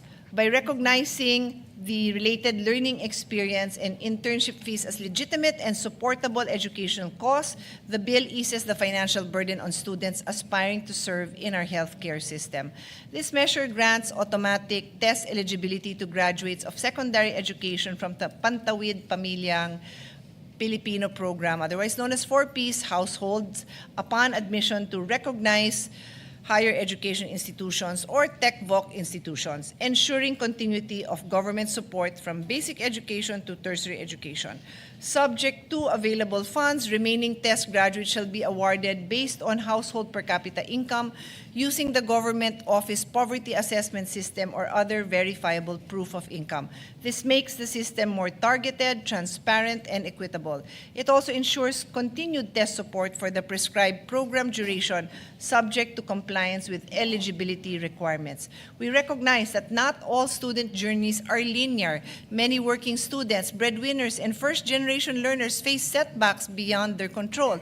Our policies must reflect compassion, flexibility, and realism. On that note, Mr. President, we really hope that we can address these gaps. We want to provide a system, an environment where those who want to get a college education can get a college education. We want to be able to provide them with the support they need. My understanding, Mr. President, from CHED during the time that it was revealed that the subsidy was reduced was because there were just so many more applicants. But we cannot continue with a system that tries to resolve this issue by just spreading out the limited funds, because then no one gets to graduate, Mr. President. So we hope that with this law, we now standardize our approach to tertiary education. Let us ensure that no deserving Filipino student is forced to abandon a dream because of poverty. With this, I express my full support for this measure. Thank you, Mr. President. Thank you, Senator Pia Cayetano. Majority Leader. Next to co-sponsor the measure, Mr. President, is Senator Robin Hood Padilla. I move that he be recognized. Is there an objection? Hearing none, Senator Robin Padilla is recognized. Maraming salamat po, Ginoong Pangulo, at sa ating pinunong mayorya.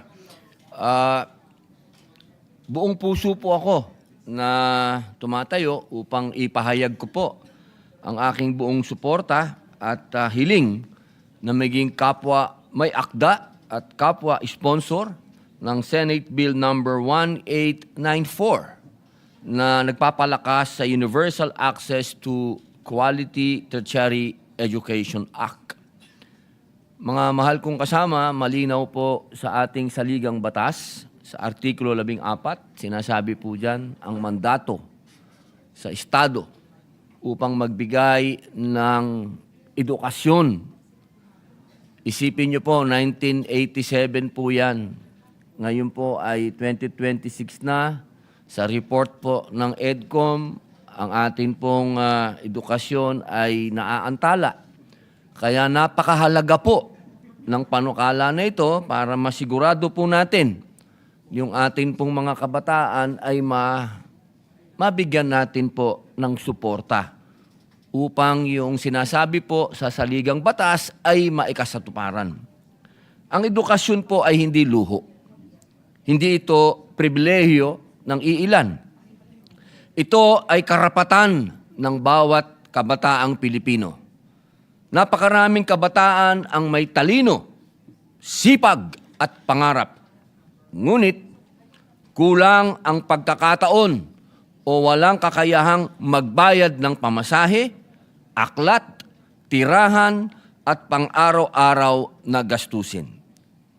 Kaya naman po, sinusuportahan ko ang panukalang ito na nagbibigay katiyakan na ang tulong ng pamahalaan ay makararating sa mga tunay na karapat-dapat na benepisyaryo. Kasabay nito, ang pagtatiyak na ang Tertiary Education Subsidy o TES ay sapat at dumarating sa panahon ng pangangailangan. Hindi po naaantala.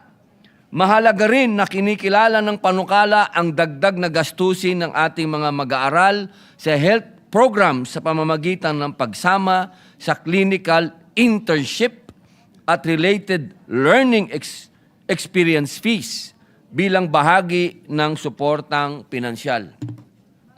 Sang-ayon po ako sa pagpapatibay ng pananagutan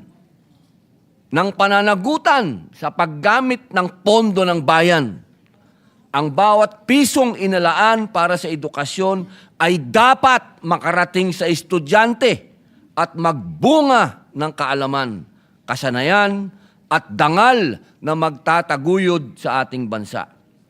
Kapag binigyan natin ng pagkakataon ng kabataang Pilipino, hindi lamang natin tinutupad ang kanilang mga individual na pangarap, pinagyayaman din natin ng ating ekonomiya, pinapalakas ang ating sistemang pangkalusugan at pinatitibay ang pundasyon ng pambansang kaunlaran.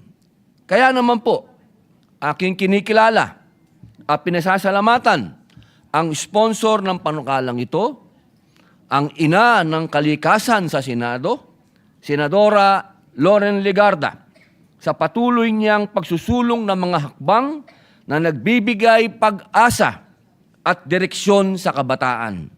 Nais ko rin pong maging may akda at katuwang sa pagsusulong ng panukalang ito. Maraming salamat po.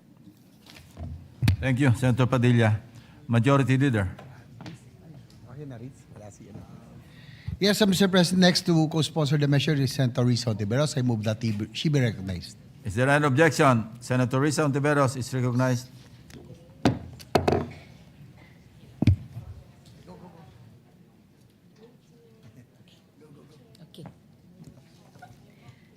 Salamat po, Mr. President. Mr. President, my dear colleagues, magandang hapon po. I rise to manifest my intention to co-sponsor the measure enhancing the Universal Access to Quality Tertiary Education Act. The UACTE Act has transformed millions of lives by allowing students to study tuition-free in our state and local universities and colleges, and by providing financial assistance to learners in both public and private institutions. Yet, like any major reform, its implementation has not been without challenges. As one of the authors of the proposed measure enhancing UACTE, I express my sincere appreciation to the chairperson of the Senate Committee on Higher Technical and Vocational Education, Senator Loren Legarda, for her steadfast leadership in advancing crucial reforms. These reforms prioritize the poorest and most marginalized students, streamline administrative processes, and ensure that scholars receive their subsidies on time. Since 2022, hundreds of UNIFAS CHED scholars have come to my office to report delays in their financial assistance, as well as allegations of ghost scholars and corruption. We have heard painful stories of students forced to drop out because their subsidies did not arrive when needed. Although my office has worked closely with the Commission on Higher Education to investigate these issues and recommend policy solutions, delays persist. It has become clear that we must introduce meaningful amendments to strengthen accountability, prevent the misappropriation of funds, and guarantee the timely release of subsidies.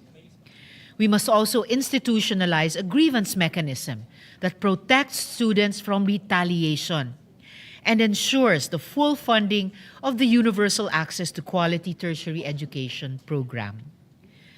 Several state universities and colleges have raised serious concerns about the national government's failure to fully fund free higher education.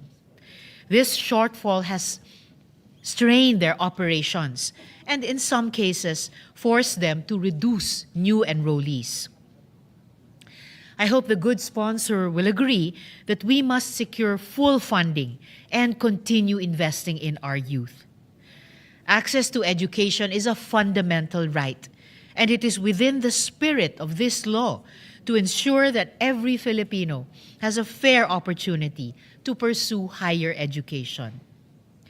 Mr. President, this measure is truly transformative in expanding access to higher education, especially with the necessary reforms to strengthen its implementation. I urge my colleagues to support this proposal. These reforms are essential to ensure that more students benefit from free higher education and that no one is left behind because of delayed subsidies. I commend the good sponsor for her determination in advancing this measure to promote accountability, transparency, and efficiency. For these reasons, Mr. President, I manifest my co-sponsorship of this measure.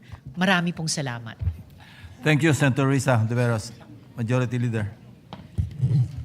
Yes, Mr. President, next to co-sponsor is supposed to be Senator Bongo, but he's still in the lounge. So this representation would like to give my co-sponsorship speech.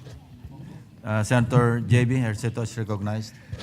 Mr. President, dear colleagues, good afternoon. I rise today to express my full support for the passage of this important measure that seeks to strengthen and expand our Universal Access to Quality Tertiary Education Act, Senate Bill number 1894 under Committee Report number 31. This bill recognizes a simple but powerful truth. Access to higher education should not be determined by geography, income, or circumstance. During my time as mayor of San Juan, I personally saw the value of bringing higher education closer to our communities. We established the PUP San Juan campus under our administration to give our youth a chance to pursue their dreams without having to leave our city, without the burden of additional costs, and without the emotional strain of studying far from home. Mr. President, up to this very day, this is one project that I'm most proud of as a public servant. At the local level, ramdam na ramdam mo ang epekto ng ganitong mga hakbang. You see the faces behind the policy. You meet the students who are the first in their families to enter college. You hear from parents who finally feel that education is within reach. We continue to be proud of this investment we made for the youth of San Juan. Today, PUP San Juan City Campus, which we started as a locally funded campus in 2008, is now an autonomous institution by virtue of Republic Act number 11348 and continues to grow and develop as a higher learning institution.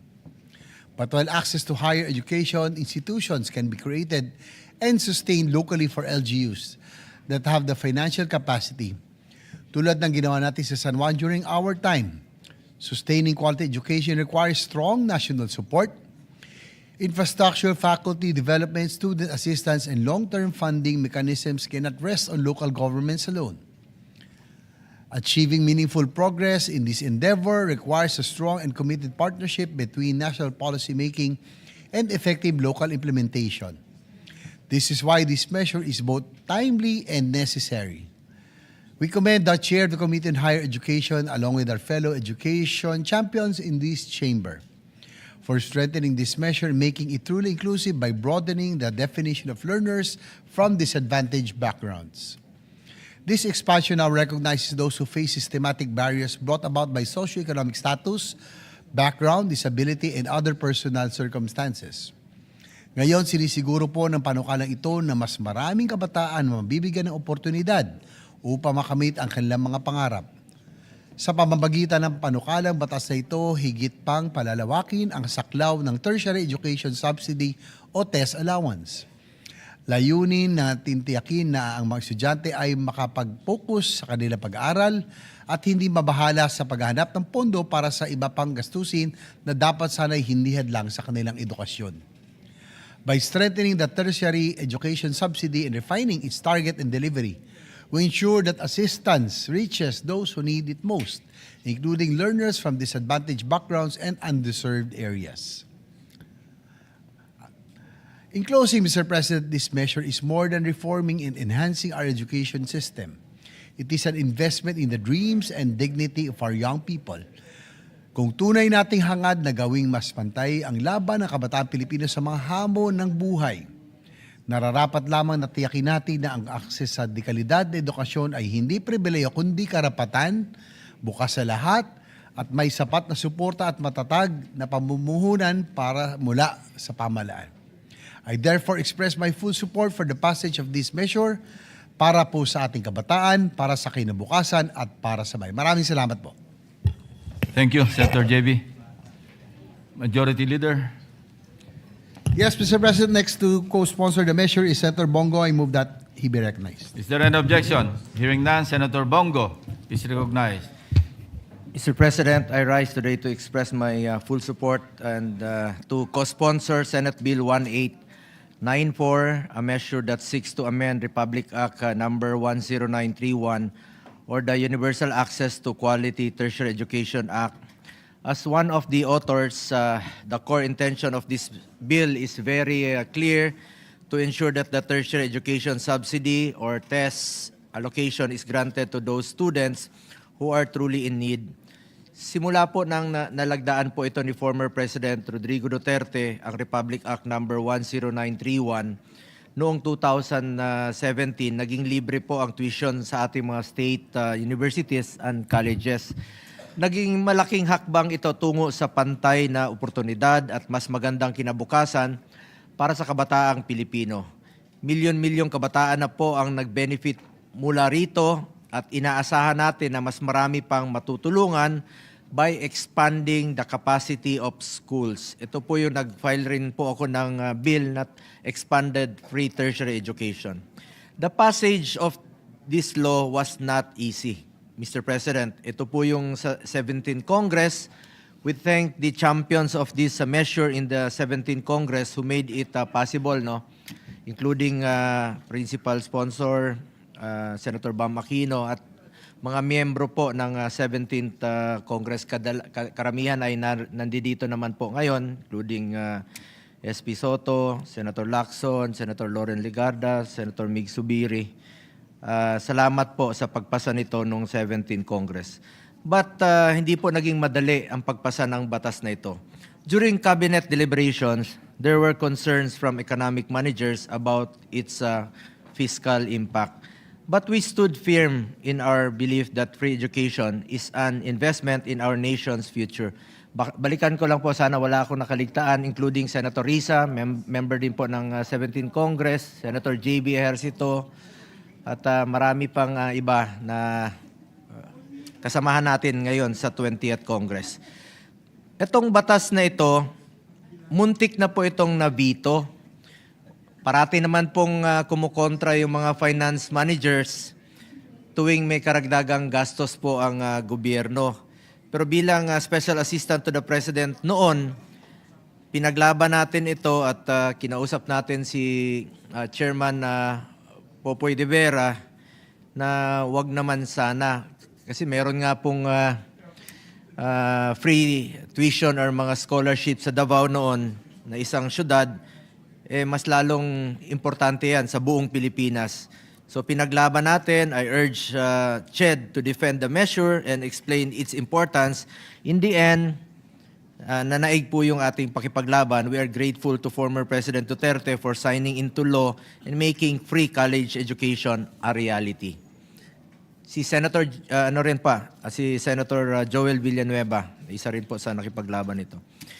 Even with Republic Act 10931 in place, we recognize that access to education can still be improved. Alam po yan ng ating Senate President at ating si Senator Ping Lacson dahil sila po ang nagpasa nito nung 17th Congress. Salamat po sa inyo. For many Filipino families, especially those living paycheck to paycheck, ang allowance pa rin ang pinakamabigat na pasanin.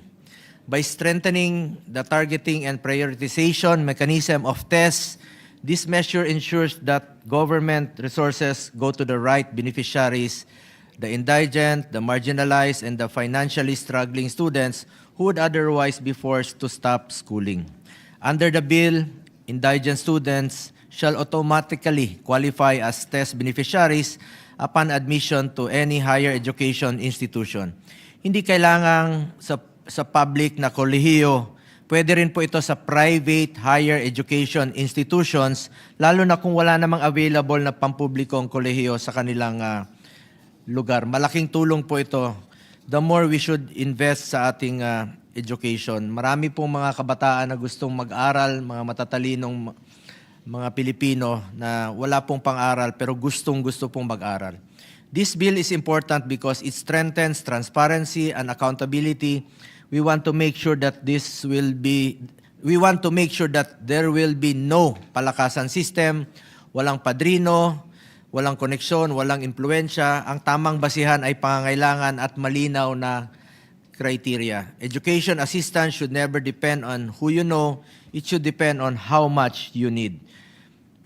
Kung maayos ang implementasyon ng test, mababawasan ang pasanin ng mga magulang instead of worrying about where to get the next payment for dormitory fees or daily allowance, they can focus on supporting their children emotionally and morally. And for students, they can focus on studying, not surviving.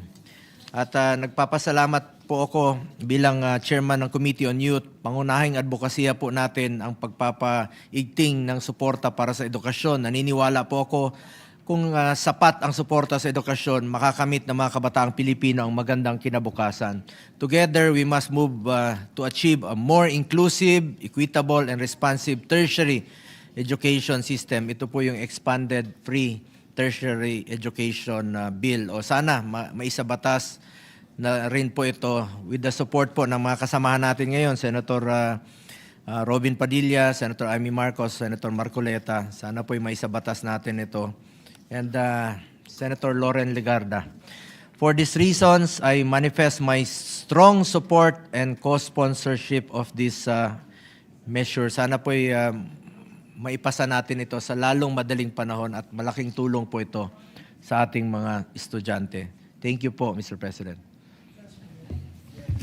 Thank you, Senator Bongo, Majority Leader. Thank you, Mr. President. Mr. President, Senator Jingo Estrada would like to insert his co-sponsorship speech on Senate Bill number 1894 for the record. So inserted into the records. And Mr. President, also for the record, we were all together when we pushed itong libreng tertiary education nung panon ni President Digong Duterte. And I just want to put on record, and I don't want to lie when I say this, is that nung pinasa po niya yan, kasi hindi pa niya napirmahan, maraming naglalabi na huwag ipasa yan. Hindi ko na babanggitin kung sino, pero may naglalabi, puro mga finance sector ng budget ng gobyerno. Finance. Sabi nila, walang perang gobyerno para sa free tertiary education. Pero pinirmahan pa rin ng presidente. Ako'y umiyak. I was on my way to the airport. I was in a van in Cebu. And when I heard that he signed it, sumigaw din po ako and napaiyak po ako dahil I said, wow, this is a landmark measure. I think this is a landmark measure for the presidency of then President Digong Duterte. Napaiyak po ako sa tuwa. So because I didn't think that, alam mo, pag dinidiktahan ka po ng mga cabinet members na wag ipasa, i-veto, he stood his ground and he signed it. So, Totoo po yun, Mr. we have President. to thank the President for that, no matter what. Senator Migs, maraming salamat. Pinaglaban mo rin po ito nung panahon ni dating Pangulong Duterte. Totoo po yun, muntik na talagang nabito yun. Yes. At hindi na tuloy. Isa ka sa nakipaglaban ng batas na ito. At marami pong nakikinabang ng mga estudyante. Gabi na yun, nandiyan na yung for veto. Yes. Tinawagan ko si Chair Popoy, sabi ko sumulat ka kay former President Duterte, inabot natin yung sulat at kinabukasan yan na okay naman po, nagbago po ang isip. Usually, kumukontra talaga ang mga finance manager. But you Normal stood sa your kanila. ground and alam ni Pangulong Duterte napakahalaga po ng edukasyon ng ating mga kabataan. Salamat rin po sa ating Majority Floor Leader, Senator Mig Zubiri. I'll never forget that day. Kasi kasama ko po yung staff ko, na yung kaibigan ko taga Cebu, anak ni Senator Herrera, Boy Herrera, si Ernest Herrera. Nagtataka siya, bakit ako umiiyak? Sabi ko, naiyak ako sa tuwa. I had tears talaga because I really thought that ito na ang pagkakataon ng ating mga kababayan ay magkaroon na ng libreng grade school, high school, college. Wala na pong excuse. Ibig sabihin, wala na po kayong masabing na dahil sa kahirapan, di kayo makapag-eskwela. Ito na po ang pagkakataon. Di ba? Yan ang sinabi ni, maraming nagsasabi, I think even the great Jose Rizal, where education is the key to poverty, di ba? To eradicating poverty. And so, I just wanted to put that on record because I know at the time, a lot of people were lobbying to veto it, but the President still signed it. So, Mr. President, to allow our colleagues to study the measure further, I move that we suspend consideration of the same. An objection? Suspended. Thank you, Mr. President.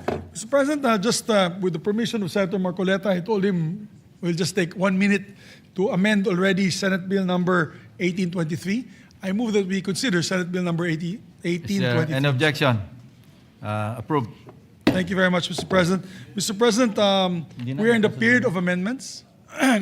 We're in the period of amendments, Mr. President. We blended already our ideas. The idea of the good Senate President pro tempore and of course, ay tuloy ko na yung kay Senator Marcoleta. Yes, Mr. President, I withdraw my motion to resume consideration. Apparently, there's a Session perfecting suspended amendment. for 1 minute. Suspend muna natin.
Consider Senate Bill number 1823 for amendments, Mr. President. Any objection? Hearing none, consideration of Senate Bill number 1823, sir. 1823. It's in order. Thank you very much, Mr. President. Mr. President, we are in the period of amendments. May I propose our amendment? On page 1, line 7, after the word 2026, delete the comma and phrase "and every 3 years thereafter" and replace it with the following paragraphs. The term of office of those elected during this election shall start at noon on the 30th day of October 2026 and shall end at noon of June 11, 2031. Beginning 2031 for the purpose of synchronizing the Bangsamoro elections with the national and local elections, comma, the regular elections for the Bangsamoro government shall be held on the second Monday of May 2031 and every 3 years thereafter. Period. The elected officials shall assume office at noon of the 30th day following the date of their elections. Period. So Period. moved, Mr. President. All right. Is that it?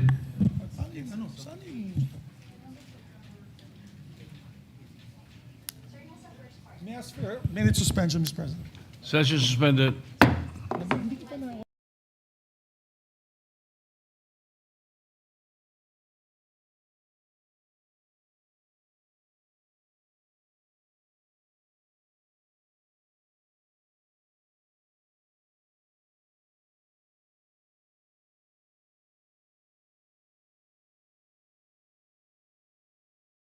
Just for the record, the date of the second Monday of September 2026 is already in the original paragraph. That was not touched, Mr. President. So we just added this line for clarification on the synchronization of their elections, Mr. President. All right. Subject to style. Subject to style, Mr. President. Any objection?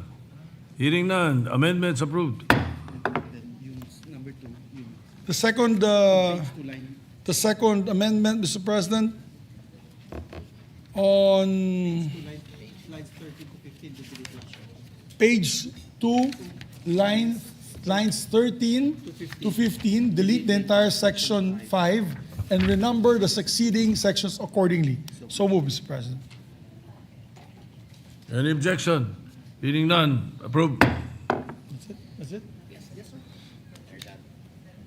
That is all, Mr. President. We have no other committee amendments or individual amendments. No other committee amendments? Or individual as well, Mr. President. We move to close the All right. period of amendments, Mr. President. Any objection? Hearing none. Period of amendments closed. Thank you, Mr. President. Mr. President, I'm putting my majority leader hat back online, Mr. President. I move that we approve on second reading Senate Bill Yes. number 1823. So moved. Any objection? Subject to style. Subject to style. Hearing none. Senate Bill 1823 under Committee Report 29 is hereby approved on second reading. Thank you very much, Mr. President, sa aking mga kasamahan din. Salamat po. Thank you.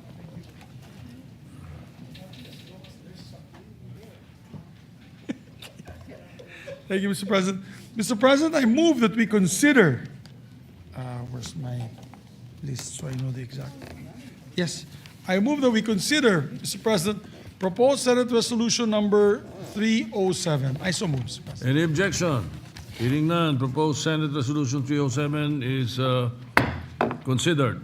May we ask the Secretary to read the title of the Secretary will read the title of the measure without prejudice to inserting into the records the text of the said resolution. Resolution expressing the sense of the Senate of the Philippines to protect all Filipinos against extraordinary rendition and guarantee them a reasonable time prior to their surrender by or extradition from the Philippines to seek redress from the courts in the way of legal remedies. Mr. President, may we recognize to sponsor the measure. The sponsors are Senator Alan Peter Cayetano and Senator Marcoleta. Our distinguished minority floor leader is not feeling well today, Mr. President. So may we recognize to sponsor the measure Senator Rodante Marcoleta, Mr. President. Senator Dante Marcoleta is recognized to sponsor the resolution.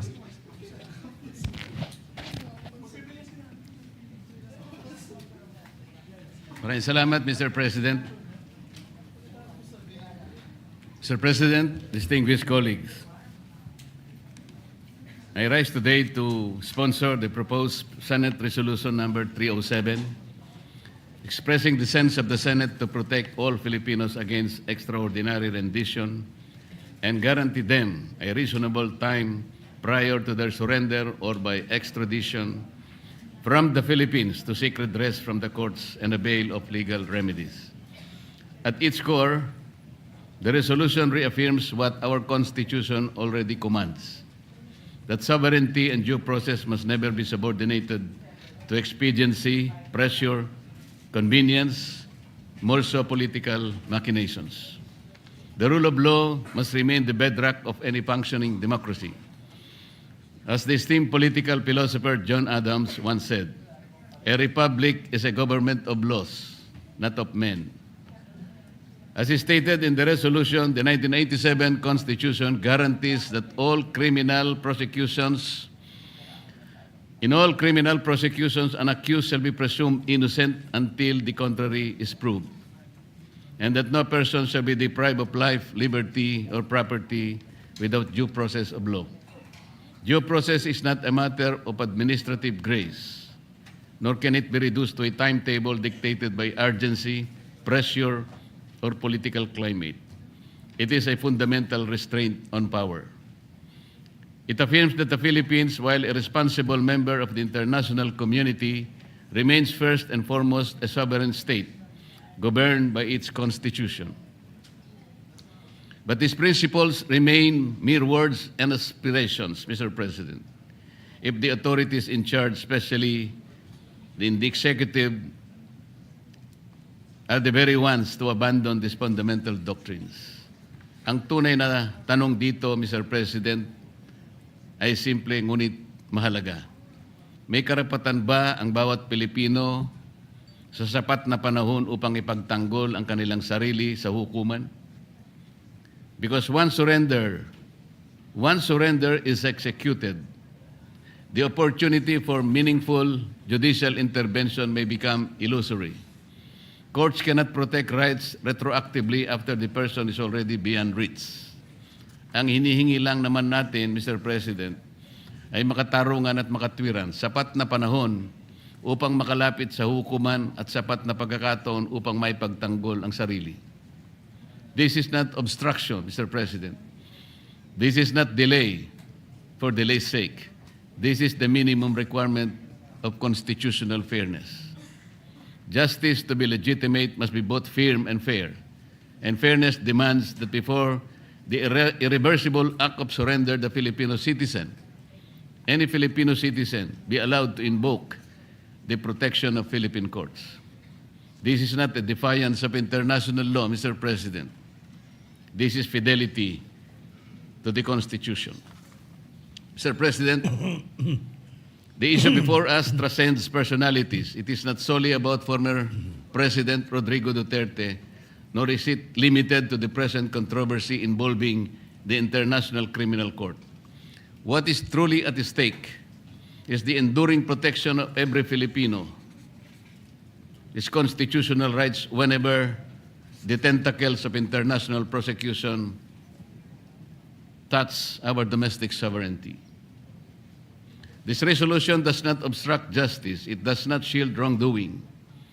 It simply demands that prior to surrender or extradition, a Filipino be given reasonable time to access the courts. Is this not the very essence of due process, Mr. President?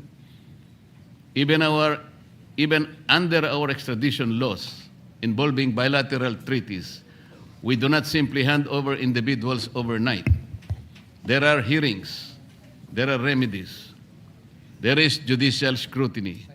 Why should surrender to an international tribunal be treated with less caution than extradition to another state? We have on record an existing Article 98 agreement between the Philippines and the United States, entered into force in 2003. This agreement is not obscure, nor it is accidental. It reflects a deliberate policy choice that the surrender of nationals, officials, and personnel to international tribunals of the U.S. is not automatic but conditioned upon state consent and the primacy of domestic jurisdiction. Ginoong Pangulo, sa kontratang ito na pinirmahan natin sa pagitan ng ating bansa at ng Estados Unidos, sa pamagitan ng note verbal, at ito'y nagkaroon ng visa ng 2003, ginagarantiya natin na sino mang American national, official o employee, kahit sino sila na nandito sa ating bansa, ay hindi natin ibibigay automatic sa ICC o kauring mga tribunal kung walang consent ang Amerika. Dito lamang, Mr. President, masusukat natin ang pagpapahalaga natin sa karapatan ng isang mamamayan, Pilipino man o hindi. Kung pwede nating proteksyonan ang mga banyaga na nakatira sa ating bansa at tayo gumarantya sa pamagitan ng ating pakikipagkontrata sa kanila, di ba mas lalong bigyan natin ang pagpapahalaga ang sarili nating mamamayan, Mr. President? Mr. President, the Philippines is willing and able to prosecute crimes for humanity. First, it has criminalized crimes against humanity under Republic Act 9851. The Supreme Court has designated special courts to try cases under this law. It has designed new writs to facilitate investigation, prosecution, such as the writ of amparo and the protection of witnesses and victims. There are government agencies funded and manned to investigate crimes under this law. Isinama pa dito, Ginoong Pangulo, ang Human Rights Commission, ang Department of Justice, at lahat ng mga hukom ay binibigyan po ng panahon na kakailangan nila mag-training sila upang sa ganon may sagawa ang pagpapatupad ng batas na ito na ginawa mismo ng ating legislature.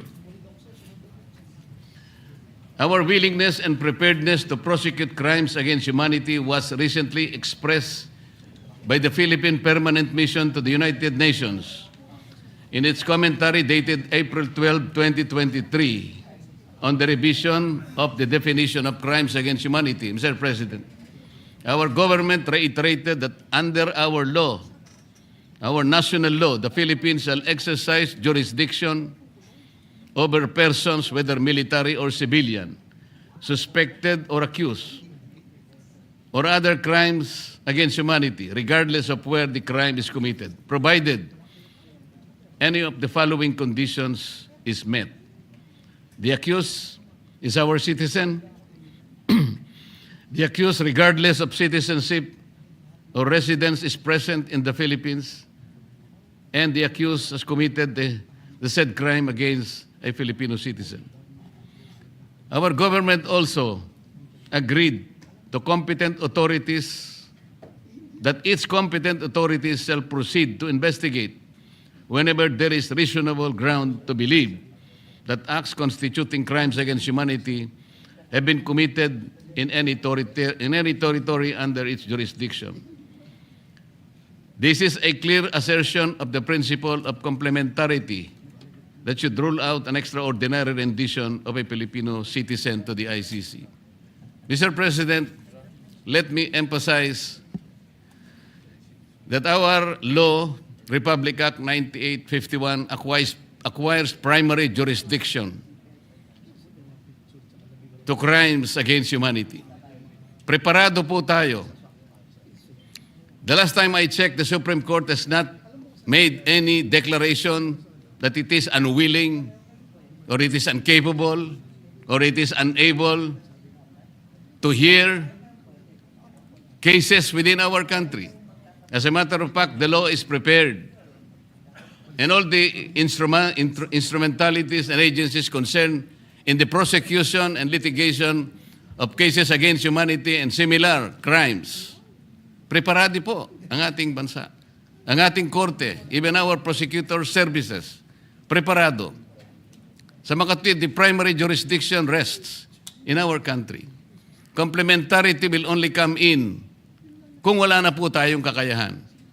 na isagawa ang nararapat para akusahan, ilitigate ang lahat ng mga kasong sinasaad sa ating batas. So paano po papasok? Bakit po bigla na lamang nakukunin halimbawa ang isang mamamayan natin nang hindi natin ginagawa ang katungkulan sa ilalim ng batas na ginawa natin? Republic Act 9851 has not been repealed so far, Mr. President. It is active. Bakit hindi po ginagamit ito? Bakit meron pong potential threat na dalawa sa ating mga kasama sa institusyong ito, Mr. President? Kaya nga po ang isa rito ay hindi nakapagsasagawa ng kanyang tungkulin sapagkat may dalang takot po dahil magsasagawa ng extrajudicial rendition ang isang korte na kung saan ang kanyang jurisdiction ay hindi na po natin kinikilala, Mr. President. Hindi na po tayo member ng Rome Statute. Pero nakaabang parang sword of Damocles hanging on the heads dito sa mga kasama natin sa chamber na ito, Mr. President. Kung halimbawa, Mr. President, inadapt natin ang resolution na ito, ano ang susunod na hakbang, Mr. President? Halimbawa, nag-issue ng warrant of arrest ang ICC sa isa sa kasama natin dito sa chamber na ito. Ano ang magagawa ng isang resolution, Mr. President? Ang resolution ba will have the effect of notifying all agencies concerned, like the PNP or the DOJ, na magdahan-dahan kayo. Huwag kayong magdalos-dalos. Huwag kayong padalos-dalos kasi nagsalita na ang Senado. The sense of the Senate has been declared na ayaw natin, na kailangang panagutan muna ang ating saligang batas, ang umiiral na batas tungkol dito, na ang primary jurisdiction ay ating bansa. Papasok lamang ang ICC o kung sino man under the doctrine of complementarity. Hindi kailanman papasok, Mr. President, dahil nga ang ating mga hukuman, ang ating mga piskalya ay handa at willing and able to do their functions. So paano magkakaroon ng puwang na mag-i-issue ang isang banyagang tribunal at pagkatapos ay hindi natin kikilalanin ang sariling batas na tayo mismo ang gumawa, Mr. President? Ito po ang, siguro pwede natin sabing, the ironies of all ironies. Tayo na po ang gumawa ng batas para parusahan natin ang sino man, national man natin o hindi national na residente sa ating bansa. Pagkatapos ay papasok ang isang banyagang tribunal na wala ng karapatan sapagkat wala na nga tayo sa Rome Statute. Ito ang mga katanungan, Mr. President, na dapat magkaroon po ng kasagutan sa lalong madaling panahon. Nararamdaman ko po ang nararamdaman ng mga kasama natin.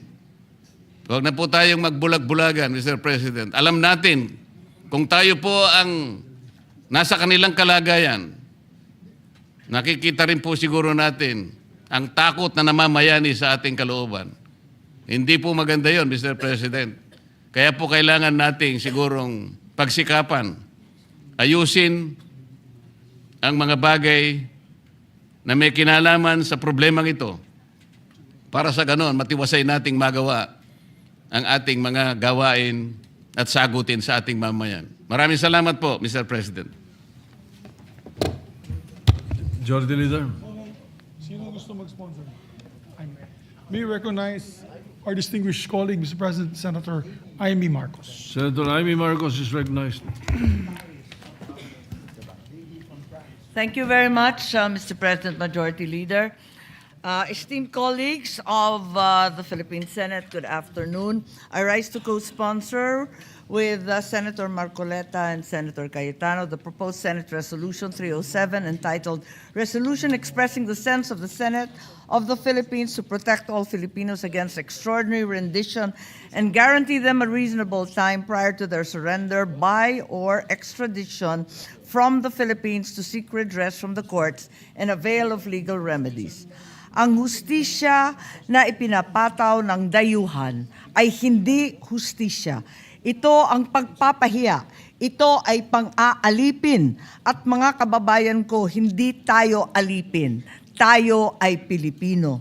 At kung Pilipino ka, hindi ka susuko at hindi mo isusuko ang kapwa mong Pilipino, hindi mo isusuko ang iyong pagiging Pilipino. Almost 1 year ago, on that fateful day of 11 March 2025, the Philippine government, acting in coordination with the International Criminal Court, a tribunal whose jurisdiction the Philippines has long and consistently denied, caused the arrest of former President Rodrigo Roa Duterte without a warrant issued by any Philippine court. Not content with effecting that arrest, absent any local judicial authority, the government then transported him to The Hague, thereby completing what can only be described as an extrajudicial rendition. Ganito ang nangyari kay Rodrigo Duterte sa kamay ng mga dayuhan na para bang wala siyang sariling bayan, na para bang wala tayong kakayahang humusga sa sarili nating bansa.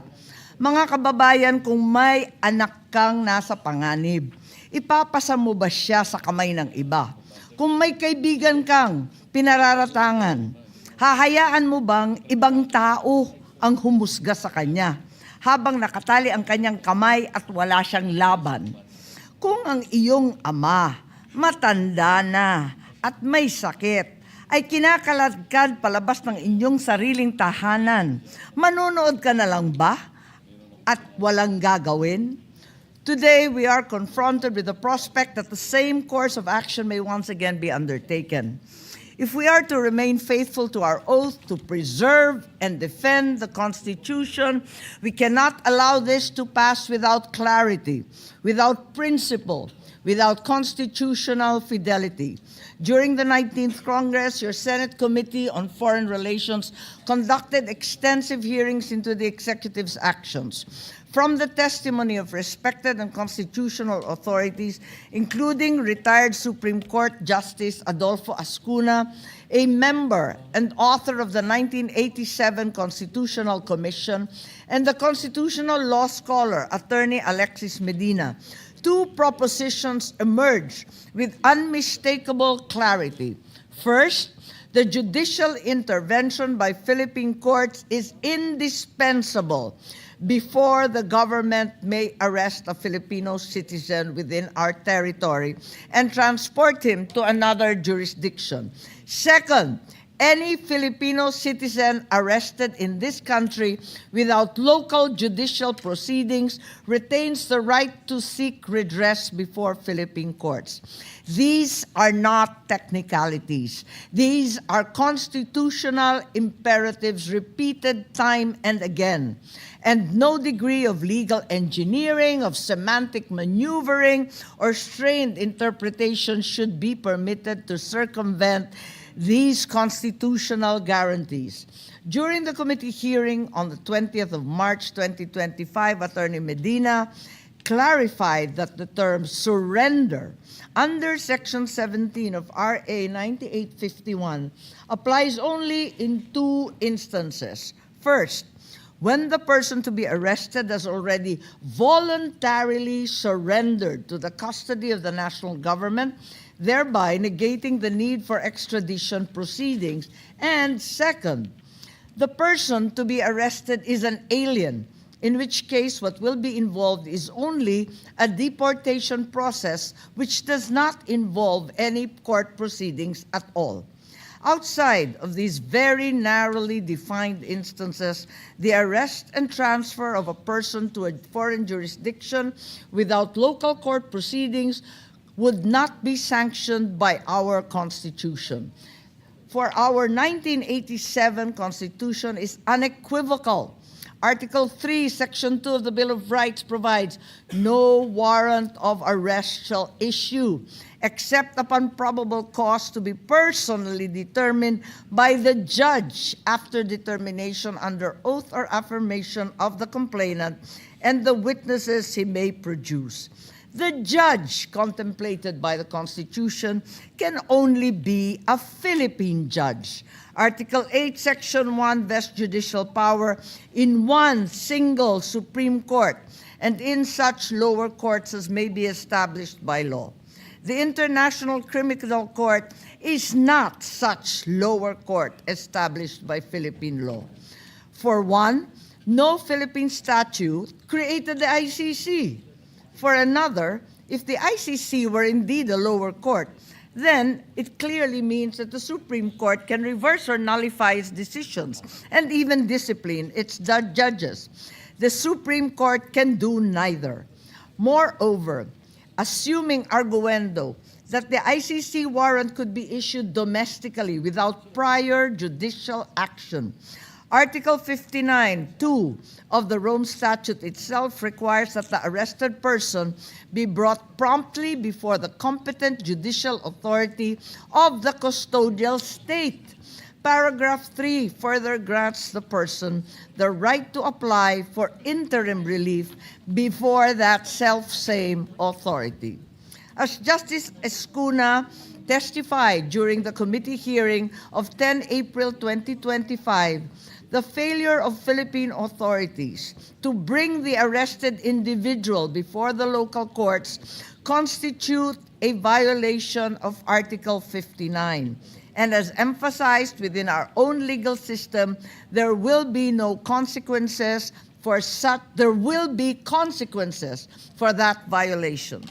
There is therefore no gray area whatsoever here, no ambiguity, no room for creative interpretation, much less construction. Only Philippine courts may issue a constitutionally valid warrant of arrest enforceable within our jurisdiction, and any person deprived of liberty within Philippine territory without such judicial authority has the right to seek redress before our courts, whether that person be a private citizen, a former president, or a senator. To insist otherwise would reduce the guarantees of our Bill of Rights to mere parchment and would erode the judicial power solemnly vested by the Constitution upon the Philippine judiciary alone. Sabi nila, batas ang dapat manaig. Tama, the law must prevail. But whose law? Our law or theirs? Since when did the Philippines become a province of The Hague? Tayo ba ay isang bansa na may sariling batas? O isa na lang tayong alipin na naghihintay ng utos? Kung kaya nilang gawin ito sa isang dating Pangulo, kaya rin nilang gawin ito sa sino man sa atin. If they can march into our homes, grab hold of our family, and drag them before their courts, when will they stop? And how will they be stopped from doing it again? What stops them from doing it to you, to me, to any one of us?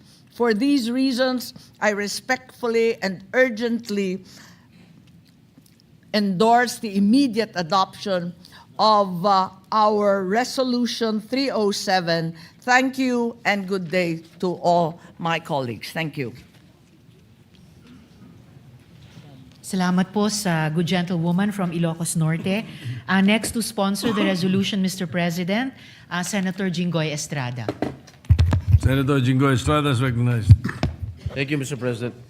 Mr. President, please allow this representation to co-sponsor proposed Senate Resolution number 307, expressing the sense of the Senate of the Philippines to protect all Filipinos against extraordinary rendition and guarantee them a reasonable time prior to their surrender or extradition from the Philippines to seek redress from the local courts and avail of legal remedies.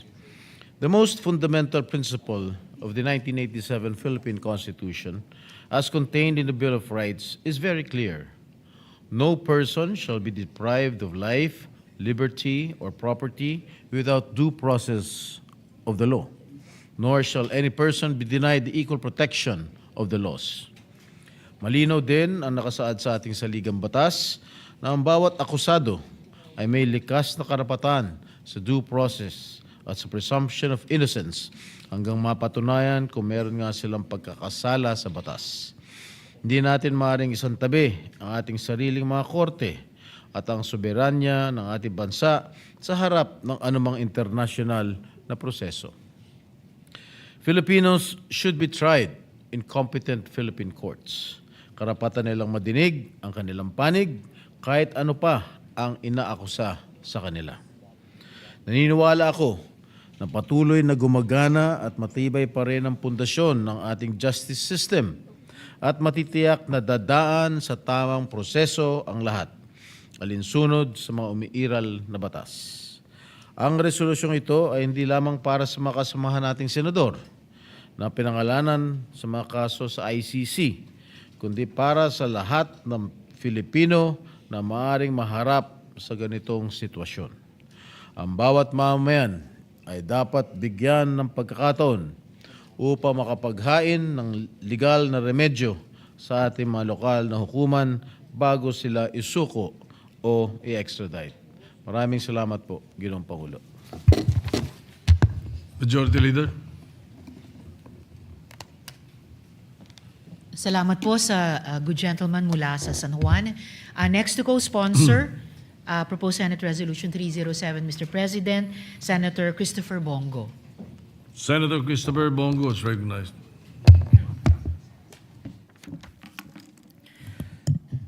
Mr. President, esteemed colleagues, I rise to express my support and to co-sponsor the Senate resolution expressing the sense of the Senate to protect all Filipinos against extraordinary rendition and guarantee them a reasonable time prior to their surrender by or extradition from the Philippines to seek redress from the courts and avail of legal remedies. The very core of this resolution is a simple but powerful principle. No Filipino should be deprived of liberty without due process of law. This is not merely a legal or procedural technicality, but a constitutional guarantee enshrined in our fundamental law. Mr. President, let me address this matter with full transparency. I have always believed in the due process of the law. This resolution may appear to intersect with my personal circumstances, and I do not shy away from that reality. But precisely because of that reality, I speak today and support this resolution not merely as a legislator, but as a Filipino who believes deeply in the protections guaranteed by our Constitution. This resolution is not crafted to serve any individual. It is not a shield for the powerful, nor it is a refuge for the guilty. It is a reaffirmation that every Filipino, ordinary citizen or public official, karaniwang mamamayan man o nasa pwesto, stands equal before the law under its protection. Wala naman sigurong Pilipino ang ayaw magtrabaho o umiwas sa tungkulin. Sino bang ayaw magtrabaho? Ang gusto lang natin ay makasiguro na ang bawat Pilipino ay protektado at lahat ay dumaan sa due process. Ako po mismo, tinatanong nila. Ako naman po yung nagtatrabaho, Lunes hanggang Linggo po. At hindi ko po matiis na nakaupo lamang dito sa malamig na opisina habang mga kababayan natin nangangailangan po ng tulong. At yan naman po ang aking sinumpaang tungkulin. Kahit sang sulok kayo ng Pilipinas, bagyo, baha, putok ng bulkan, sunog, lindol, pinupuntahan ko lang lahat mga lugar na yan. Basta kaya lang po ng aking katawan at panahon. Dahil bisyo ko po magserbisyo sa ating mga kababayang Pilipino at naniniwala po ako na ang serbisyo po sa tao ay serbisyo po yan sa Panginoong Diyos. At kahit po yung isa kong kasamahan dito sa Senado, na si Senator Bato de la Rosa, ay isa rin po sa mga masisipag nating senador na gusto rin pong makapagtrabaho lang po ng maayos. Further, Mr. President, as we speak today, this issue goes beyond the proceedings before the International Criminal Court. This is not merely about one case or one individual. The principle at stake applies to any foreign entity, tribunal, or international body that seeks to exercise jurisdiction over a Filipino citizen. Hindi lamang po ito nakapaloob sa proceedings ng ICC, the same standard must apply to any foreign tribunal or authority issuing orders that may result in the transfer of a Filipino to another country for investigation or prosecution. Before any Filipino is brought outside our jurisdiction and subjected to foreign processes, there must be first strict compliance with our Constitution, our laws, and the fundamental requirement of due process. Bakit natin papayagan na manghimasok ang foreign tribunal without passing through local courts? Huwag naman sana po tayong pumayag ng ganon. Last year, the Supreme Court released rules on extradition proceedings. Naglabas po sila last year. I think naging effectivity noon ay November 10. However, may mga nagsasabi na applicable lang po ito sa state-to-state request for extradition. Kaya hanggang ngayon, parang may gray area po dyan. Sana po'y once and for all, masettle na po ito ng Supreme Court, Mr. President. Co-equal branches nga po ang tawag sa atin dito. Executive, Legislative, and Judiciary. At posibleng kung sakali, ay ang executive ang mag-i-implement. At posibleng sakali, legislative po ang matatamaan. So once and for all, sana po matuldukan na po ito ng judiciary. Sila naman po ang final arbiter at makakapag-desisyon yan. Mr. President, I reiterate that this resolution does not obstruct justice. It strengthens it. It does not defy international cooperation. It ensures that such cooperation operates within constitutional bounds. The Philippines can honor its international obligations whilst still safeguarding the fundamental rights of its people. At the end of the day, I still believe that the true test of our commitment to justice is how we treat the favored, but ulitin ko lang po, at the end of the day, I still believe that the true test of our commitment to justice is not how we treat the favored, but how we protect the rights of those under accusation. Nakikiusap po ako sa mga kasamahan natin dito sa Senado, proteksyonan po natin ang ating ang institusyon. And I urge this chamber to stand firm in defense of due process and to adopt this resolution in the name of constitutional fidelity and equal protection for all. Maraming salamat po, Mr. President. Majority Leader. Maraming salamat din po, Mr. President, sa good gentleman mula sa Davao.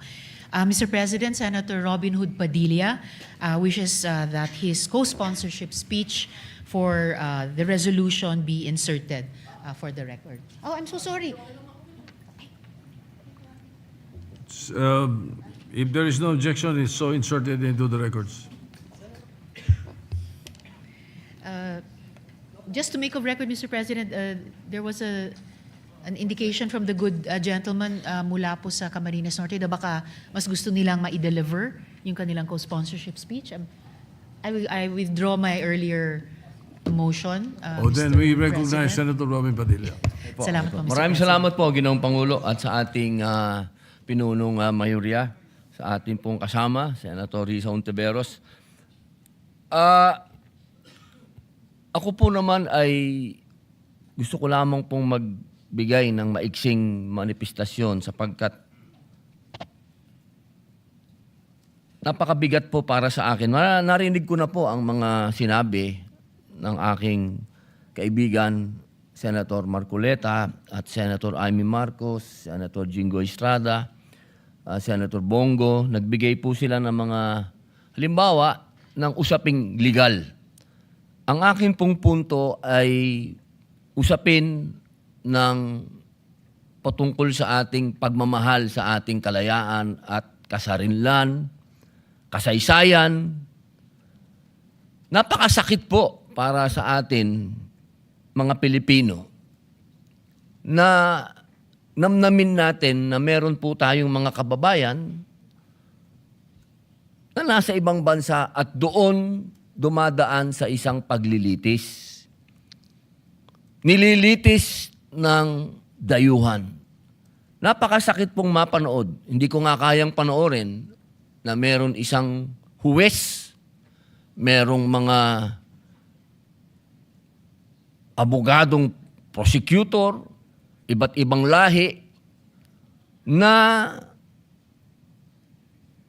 kababayan natin ang gusto nilang bigyan ng paghuhusga. Ang akin pong hiling, ako naman isang ayon, meron tayong mga treaties. Totoo po yan. Bahagi tayo ng pandaigdigang komunidad. Ngunit ang pakikipagtulungan sa ibang bansa ay hindi dapat nangangahulugan ng pagsuko ng ating sariling jurisdiksyon at pagtalikod po sa ating mga korte. Dahil ang mga korte na yan ang simbolo ng ating kalayaan eh.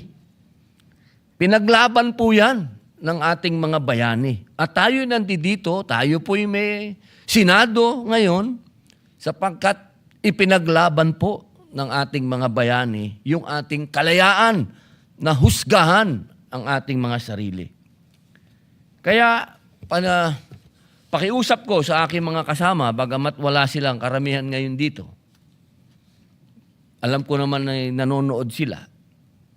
Ang iba naman ay nakausap ko na at sila ay naniniwala na dapat ay dumaan sa korte natin ang sino man, hindi lamang po mga kasama natin dito, kundi lahat ng mga Pilipino na kapag gustong dalhin sa ibang bansa ay dumaan muna sa korte natin. Ako'y nakikiusap sa ating mga kasama na magnilay-nilay.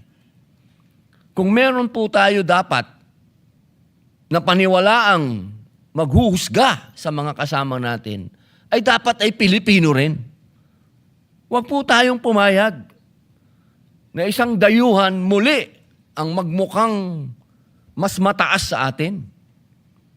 Dahil yan po ay hindi papayag ang ating mga bayani sapagkat ipinaglaban nila yan na tayo'y kapantay ng mga dayuhan.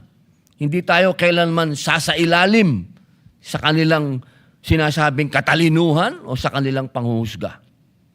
Kaya po mga kasama, ang sinasabi po natin, bago po sana natin isuko ang isang Pilipino sa ibang jurisdiction, tiyakin muna po natin na mabigyan siya ng sapat na panahon at pagkakataon upang dumulog sa sariling korte ng kanyang bayan.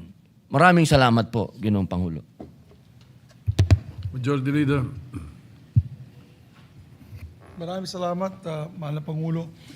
With that, there will be one more sponsor, or there will be few of our colleagues will sponsor the measure, like our distinguished Minority Floor Leader, but he requested if he can sponsor it tomorrow, Mr. President. So with that, I move to suspend consideration of the same. Objection. Hearing na consideration of the measure suspended. Mr. President, I move to change the primary we'll just do some housekeeping, Mr. President. I move that we change the primary committee referral of Senate Bill number 1544, an act renewing another 25 years franchise granted to Central Mindanao University from the Committee on Rules to the Committee on Public Services. I so move, Mr. President. Any objection? Hearing none, Committee on Public Services. It's, Thank you very much, Mr. President. So transferred. Yep. Thank you very much, Mr. President. Mr. President, without no other matters to take up, I move that we adjourn the session until 3 o'clock in the afternoon of Wednesday, February 25, 2026. Thank you very Hearing much. no objection, the session is adjourned until 3 o'clock in the afternoon of Wednesday, February 25, 2026.